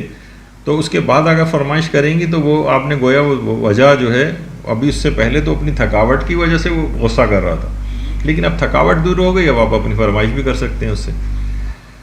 تو شوہر بیوی سے، بیوی شوہر سے، اولاد والدین سے، والدین اولاد سے، یعنی ان کی نفسیاتی یا جو بھی اس وقت کی ان کی حالت ہے ان کی وجوہات کو آپ دور کیجئے، یعنی سمجھیں کہ اس کو غصہ کیوں آ رہا ہے. وہ وجہ آپ کو سمجھ آ جائے گی، اس کے مطابق ایکٹ کریں گے تو پھر وہ بھی غصہ نہیں کرے گا اور آپ کو بھی غصہ نہیں آئے گا. اچھا ایک اور بھی چیز بڑی اہم ہے آج کل کے دور میں، وہ یہ ہے کہ ممکن ہے کہ وہ جو غصیلا ہے وہ کسی نفسیاتی مرض کا شکار ہو. ہمارے ہاں عام طور پر تو یہی سمجھا جاتا ہے نا کہ بس نفسیاتی ہے تو بس یہ یا تو پاگل ہوگا یا بالکل ٹھیک ہوگا. نہیں، نفسیاتی کوئی نہ کوئی، ہر شخص کے ساتھ کچھ نہ کچھ ایسے سائیکیٹرک کچھ کمپلینٹس، کچھ ایسی نفسیاتی عوامل اس کے ساتھ لگے ہوئے، کم اور زیادہ ہو سکتے ہیں. لیکن بہت سے لوگوں کو ذرا جو بہت زیادہ بدتمیز اور غصیلے آپ کو نظر آ رہے ہیں وہ بہت سے نفسیاتی امراض کا شکار ہیں. تو شوہر بیوی کا علاج کروائے، اگر بیوی دیکھ رہی شوہر ہے تو شوہر اس کے ساتھ چلی جائے، اس کا علاج کروائے. اولاد والدین کا کرائیں یا والدین اولاد کا کروائیں، جو بھی اس طرح کے رشتہ دار ہوں تو اس میں نفسیاتی علاج ہوتا ہے، کاؤنسلنگ وغیرہ ہوتی ہے. بہت سارے طریقے ایسے ہیں کہ بہرحال ان کا غصہ اور یہ جو چیزیں گھر میں جس سے متاثر ہوا چلا جا رہا ہے پورا گھر، وہ تو ظاہر ہے اس کو بیچارہ جو مریض ہے وہ دماغی اعتبار سے اپنے کنٹرول میں نہیں ہے اس کا دماغ، اس وجہ سے وہ ایسا ریئیکٹ کر رہا ہے. تو آپ اس وقت کہنے بدتمیز ہے، جاہل ہے، فلاں ہے، بد اخلاق ہے، بھائی وہ بیچارہ ایک نفسیاتی عارضے کے اندر مبتلا ہے، اس کا صحیح طور پر علاج ہونا چاہیے. بعض اوقات فیملی ایک سپورٹ چاہیے ہوتی ہے اس کو، وہ آپ کو کرانی ہوتی ہے، دینی ہوتی ہے اس کو، اس کی ہیلپ آؤٹ کرنا ہے اس کو، نہ کہ اس کے خلاف آپ محاذ بنا کے اس کا تو نفس جبھی وہ ان کا جو ہے وہ بڑھتا چلا جاتا ہے مرض جو ہے. تو یہ اس کو ذرا سوچنا چاہیے. اچھا ایک چیز اور بھی ہے کہ ہوتا یہ ہے کہ آپ کو بار بار اسی وقت غصہ آ رہا ہوتا ہے کہ جب آپ ایسی فرعون بنے ہوتے ہیں. علماء کہتے ہیں اگر ایک مرتبہ بھی جس پر غصہ آپ کر چکے ہوں سب کے سامنے اس سے معافی مانگ لیں، تو یہ عموماً غصہ جو ہوتا ہے تکبر کی وجہ سے آتا ہے. میں نے بس جو بات کہہ دی ہے بس وہ جو ہے، یعنی متکبر کو اب دیکھیں بہت جلدی غصہ آئے گا. معافی مانگنے سے ہمیشہ اپنے سامنے والے سے اگر آپ معافی مانگ لیں جس پر غصہ کیے تو اس سے تکبر کی جڑ کٹ جاتی ہے. کیوں تھا وہ مالدار صحابی جن کو پیغمبر نے جو ہے کھجوریں بیچنے کے لیے جو ہے لگا دیا تھا کہ جاؤ بازار میں. اب آپ خود سوچیں کسی مالدار آدمی کو کہا جائے کہ ٹھیلا لگاؤ اور کھجوریں بیچو، نہیں، بعض اوقات یہ ایک ٹریٹمنٹ دینا پڑتا ہے. یعنی کہ جو آپ کے اندر ایک تکبر اگر پیدا ہو رہا ہے یا کوئی اس طرح کا مرض پیدا ہو رہا ہے، تو معافی مانگنے سے کیا ہوتا ہے، اس تکبر کی جڑ کٹے گی. یعنی انسان یہ سوچے کہ کس قدر واقعتاً برائیاں میرے اپنے اندر ہیں. دیکھیے ہر شخص کو اپنی برائیوں کا تو پتہ ہوتا ہے، دوسرے کے گناہوں کا بہت کم پتہ ہوتا ہے. دوسرے کو گناہوں کا تو بہت کم پتہ ہوتا ہے نا. آپ کو اپنے تو پتہ ہے کہ جناب میرے تو لاکھوں گناہ ہیں، آپ کے علم میں ہوتے ہیں، لیکن دوسرا جو ہے اس کے آپ کے 2 4 5 10 سے زیادہ نہیں پتہ ہوتے ہیں. تو سمجھیں کہ سب سے بڑا خطا کار تو میں ہوں. میں اتنا خطا کار ہو کے اتنا ہو کے اس کے اوپر اتنا زیادہ غصہ کر رہا ہوں. تو ہمیشہ جب ہی کہا جاتا ہے کہ اپنے مرض کو کوڑ اور جزام کی طرح سمجھیں، دوسرے کے مرض کو زکام سمجھیں. ہمارے یہاں الٹا ہوتا ہے، اپنے کوڑ کو بھی جو ہے وہ زکام سمجھ رہے ہوتے ہیں، اور ہر دوسرا جو بیچارہ چھوٹے سے مرض میں مبتلا ہوتا ہے سوچتے ہیں کہ پتہ نہیں کتنا بڑا اس کو بیمار ہے ہی. تو بہرحال اگر اس کے سامنے سب کے سامنے معافی مانگ لی جائے تو اس شخص کے اوپر غصہ پھر آپ کو آنا نیکسٹ ٹائم جو بہت کم ہو جائے گا یا ختم ہو جائے گا، کیونکہ اس سے تکبر کی جڑ کٹے گی. اس پہ بھی ایک بات اور علماء کہتے ہیں کہ جس پر غصہ کیا ہو آپ نے، اسے کچھ ہدیہ دیں یا احسان کریں. دیکھیے تحفوں سے بہت بڑے بڑے کام چل جاتے ہیں، لوگوں کے کام نکل آتے ہیں. یعنی احسان کرنا چھوٹے چھوٹے تحفوں سے بھی نکل آتے ہیں. مجھے یاد پڑتا ہے کہ ہمارے آفس میں ایک چپراسی ہوا کرتا تھا، جس بلڈنگ میں آفس تھا تو وہاں وہ اس کو سائیکل کھڑے کرنے نہیں دیتا تھا. وہ بلڈنگ کا جو چوکیدار تھا، ہر وقت غصے میں لڑائی ہو رہی. اس نے اگلی دفعہ سے کیا کیا، جو آفس کے لیے جو سموسے وموسے آیا کرتے تھے، روزانہ 2 سموسے اس چوکیدار کو دے کر آنے لگا. یقین کیجئے کہ تیسرے یا چوتھے روز سے اس نے سائیکل کھڑی کرنے کی بھی اس کو اجازت دے دی، اور 2 سموسوں سے اس نے کہ تحفوں سے جو ہے کتنا بڑا کام نکال لیا ہمیشہ کے لیے. دوستی بھی ہو گئی. تو اپنی سابقہ غلطیوں کو معاف بھی کرنا ہے، ان کا ملال دور کرنے کے لیے انہیں کچھ ہدیہ، کوئی احسان، اس سے نیکسٹ ٹائم وہ پھر آپ پر غصہ کرنا بند کر دے گا. یا آپ نے بھی کسی کو تحفہ دیا ہے یا کسی سے تحفہ وصول کیا ہے تو آپ کا بھی غصہ اس پر سے کم ہو جائے گا. کسی کے زیر بار احسان اگر کوئی آ جائے تو نیکسٹ ٹائم وہ اس کو ایک جھجک ہونے لگتی ہے کہ وہ آپ پر غصہ نہ کرے. تو ان چیزوں کو بھی ظاہر مال کو اپنے ان طرح کی چیزوں میں بھی جو ہے وہ استعمال کرنا چاہیے. دوسرا ایک لحاظ آ جاتا ہے اس کی نگاہ میں، دل کا ملال دور ہو جاتا ہے. اچھا، اس سے پہلے بھی ہم نے گفتگو میں بات کی تھی کہ نرم لہجے میں کبھی سخت بات بھی کہی جا سکتی ہے، اور کبھی سخت لہجے میں نرم بات کہہ کر بھی اپنے کام چلایا جا سکتا ہے. اس طرح سے بھی غصہ نکالا جا سکتا ہے. بات بڑھے گی بھی نہیں، کام بھی ہو جائے گا، اس کی اصلاح بھی ہو جائے گی. لیکن ہمارے یہاں کیا ہوتا ہے کہ ہمیشہ نہیں سخت لہجے میں سخت بات ہی کہنی ہے، نہیں سخت لہجے میں نرم بات کہیں. کبھی کبھار اس سے بھی کام چل جاتا ہے، اور کبھی نرم لہجے میں سخت بات کہتے ہیں، اس سے بھی غصہ نہیں آتا اور کام ہو جاتا ہے. تو چیزوں کو سیکھنا چاہیے اور دماغ اپنے ذہانت کو استعمال کرنا چاہیے کہ میں کون سے وقت کس طرح کی بات کروں. ایک چیز اور کہی جاتی ہے کہ جناب غصہ کرنے پر کچھ اعمال کی منت مان لیں. یعنی اگر میں نے آئندہ غصہ کیا، آپ سیریس ہیں نا ظاہر ہے کہ اپنے غصے کو کنٹرول کرنے کے لیے، تو آپ کہہ دیں کہ منت مان لیں کہ مثلا اگر میں نے آئندہ اس طرح سے غصہ کیا، چیخا چلایا، تو مثلا میں 2 رکعت نماز پڑھوں گی یا اتنی نمازیں پڑھوں گی، یا میں مثلا روزہ رکھوں گی. اگر میں نے دوبارہ اس طرح سے غصہ کیا، میں اتنا صدقہ دوں گی جو میرے نفس پر شاق گزرے. یعنی اتنے پیسے کہ آپ کو واقعی لگے کہ یار یہ تو بہت زیادہ پیسے مجھے دینے پڑ رہے ہیں. یعنی اپنے نفس کو اس طرح کی چیزوں کو، یعنی اس طرح کے آپ کو پتہ ہے کہ آپ نے اعمال کی اگر منت مان لی ہے، اور ظاہر ہے کہ جس میں رجحان شرعی پایا جاتا ہے ایسی چیز کی منت مانی جا سکتی ہے، تو پھر اس پر عمل کرنا بھی واجب ہو جاتا ہے. تو واجب ہونے کے نتیجے میں آپ سوچیں گے پتہ نہیں کتنی مجھے نمازیں پڑھنی پڑیں گی. نہیں، زیادہ نہیں پڑھنی پڑیں گی، 5 7 8 10 دفعہ پڑھنی پڑے گی. اس کے بعد خود بخود آپ کو نفس آپ کا مجبور کرے گا، کیونکہ نفس پہ نماز بہت شاق گزرتی ہے، روزہ بہت شاق گزرتا ہے، صدقہ دینا بہت شاق گزرتا ہے. وہ کہتا ہے ٹھیک ہے ابھی غصہ نہ کرو، لیکن یہ چیزیں نہ کرنی پڑ جائیں. تو غصے کو کم کرنے کے جو اعمال ہیں ان کی آپ منت مان سکتے ہیں، اور وہ بھی سارے اطاعت خدا والے ہی اعمال ہیں جن کے اپنے اثرات ہیں. اور ایک اور چیز بھی کہ ہمیشہ زبان کھولنے سے پہلے تولنے کی عادت ہونی چاہیے. یعنی تو اگر سوچ سمجھ کر اگر بولیں تو بہت ساری چیزیں انسان اپنی زبان کو روک بھی سکتا ہے. اچھا، پھر علماء فرماتے ہیں کہ غصے کے نقصانات کی معلومات بڑھائیں. جو ہم نے پچھلی دفعہ پورا درس تقریباً اس کے نقصانات پر ہوا ہے. تو جب چیزوں کے نقصان سے واقف ہو جائے گا تو پھر وہ ظاہر اس نقصان سے بچنا چاہے گا. نقصان سے واقف نہیں ہوتا تو وہ کرتا چلا جاتا ہے اس کو. کہ اس کے لیے آپ کو درس سننا پڑے گا یا ایسی کتابوں کا مطالعہ کرنا پڑے گا جہاں یہ مضمون موجود ہو۔ اچھا دیکھیے، کچھ علماء فرماتے ہیں بعض اخلاق کو اچھا بنانے والی غذائیں بھی ہیں، ان کا بھی استعمال کرنا چاہیے۔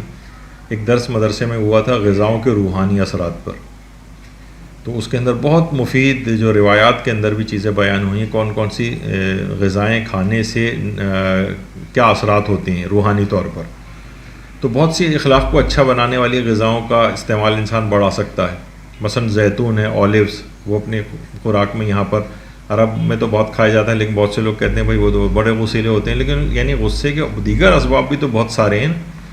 پتہ چلا آپ نے جو ہے نا وہ کینڈل اس میں ڈال رہے ہیں، لیکن گلاب جامنوں کے پورا 1 کلو آپ نے وہ بھی ساتھ میں کھا لی، تو اس کے پھر اثرات نہیں ہوتی۔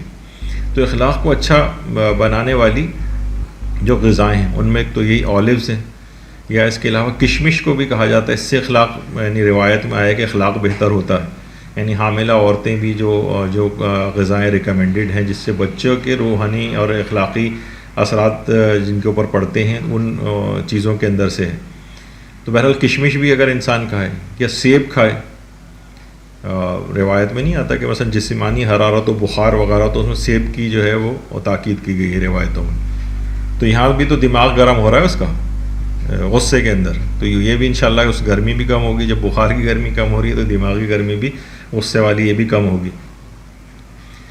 اچھا، پھر بہت سی چیزیں ایسی ہیں جو خوش اخلاقی کو پیدا کرتی ہیں، یعنی انسان کو سوچنا چاہیے کہ میں کن چیزوں سے خوش اخلاق ہو سکتا ہوں۔ اگر واقعتاً دیکھیں ہم پیغمبر اکرم ختمی مرتبہ صلی اللہ علیہ وآلہ وسلم، وہ فرماتے ہیں کہ شفاعت کا سب سے زیادہ حقدار وہ ہوگا جو سب سے زیادہ خوش اخلاق ہوگا، یعنی میری شفاعت کا سب سے زیادہ حقدار۔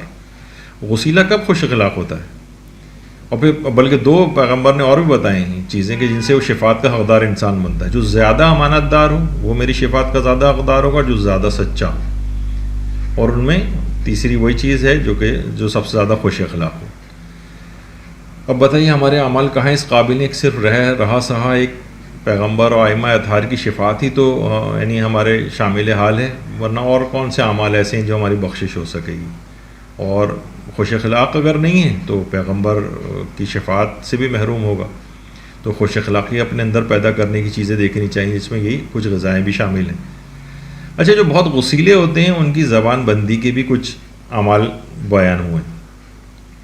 غصیلے جو ہیں الٹی سیدھی باتیں کر رہے ہوتے ہیں، آپ کو برا بھلا کہہ رہے ہوتے ہیں غصے میں۔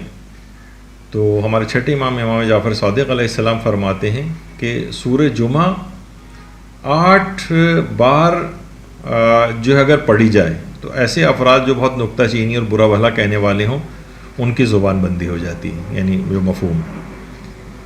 اور جس غسیلے کی بھی زبان بندی کرنا ہو تو ایک تو سورہ الحمد کی تلاوت کی جائے، اور سورہ یاسین کی آیت نمبر 65 اس کی روزانہ 70 مرتبہ تلاوت کی جائے، 40 روز تک سورہ الحمد اور سورہ یاسین کی آیت نمبر 65، الیوم نختم علی افواہہم وتکلمنا ایدیہم وتشہد ارجلہم بما کانوا یکسبون، کہ ہم ان کے زبانوں کے اوپر زبان کو بند کر دیں گے، مہرے لگا دیں گے۔ تو سورہ یاسین کے اندر ہے اور آیت نمبر 65 ہے، یہ 40 روز تک 70 مرتبہ روز پڑھنی، ایک دفعہ روزانہ سورہ الحمد اور روزانہ 70 مرتبہ سورہ یاسین کی آیت نمبر 65، تو اس کی زبان بندی یعنی منہ پہ مہر لگ جائے گی اس کی۔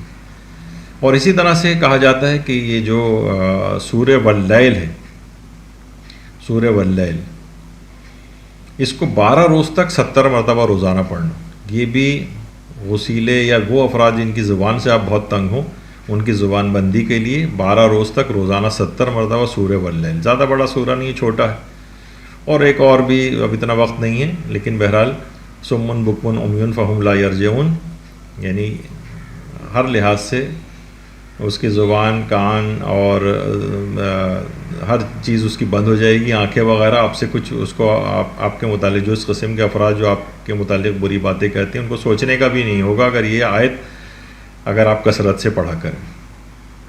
اچھا، آپ دیکھیے اتنی سارے اعمال بتائے گئے. لوگ کیا سوچتے ہیں اتنے زیادہ اعمال ہم کیسے آپ کو کریں گے؟ تو دیکھیے جو بھی آپ کو پسند آئے اتنے آپ اعمال کر لیں، جتنے فیصدی چاہیں اتنا ہی فائدہ ہوگا. ورائٹی اس وجہ سے اس میں رکھی گئی کہ ہر شخص کو بہت سے اعمال سوٹ نہیں کرتے ہیں، ان کے مزاج الگ الگ ہوتے ہیں، تو ہر مزاج کے اعتبار سے تاکہ ان کی بات آ جائے. اچھا دیکھیے بہت سے افراد یہ کہتے ہیں دیکھیے ہم یہ سب چیزیں ہم اچھی خاصی چیزیں کر چکے ہیں لیکن کوئی فائدہ نہیں ہوا. تو دیکھیے ناکام کوششیں، یہ جو فیلئر اٹیمپٹس ہوتی ہیں، ان سے ہمت نہیں ہارنی چاہیے.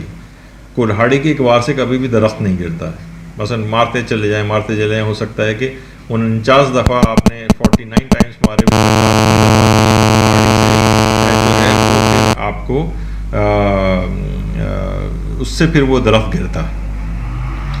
تو 50ویں کے بعد 51واں وار، تو یہ فیلئر اٹیمپٹ سے نہیں گھبرائیں کہ ہم 5 دفعہ کر چکے ہیں اور 10 دفعہ ایسا کر چکے ہیں اور 20 دفعہ ایسا کر چکے ہیں. نہیں، ہمت نہ ہاریں اور بالآخر انشاءاللہ کامیابی آپ کو ملے گی.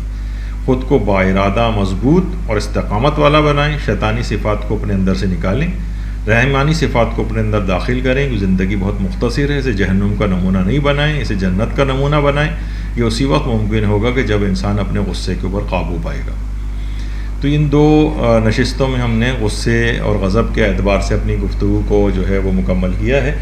اور آخر میں بس پروردگار عالم سے دعا ہے کہ جتنے مندرجات یہاں بیان ہوں اس پہ ہمیں ہم سب کو عمل کرنے کی توفیق عنایت فرمائے.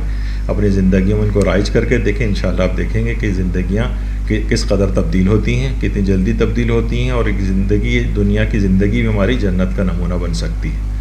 وصلی اللہ علی محمد وآلہ الطیبین الطاہرین. اللہم صل علی محمد وآل محمد وعجل فرجہ.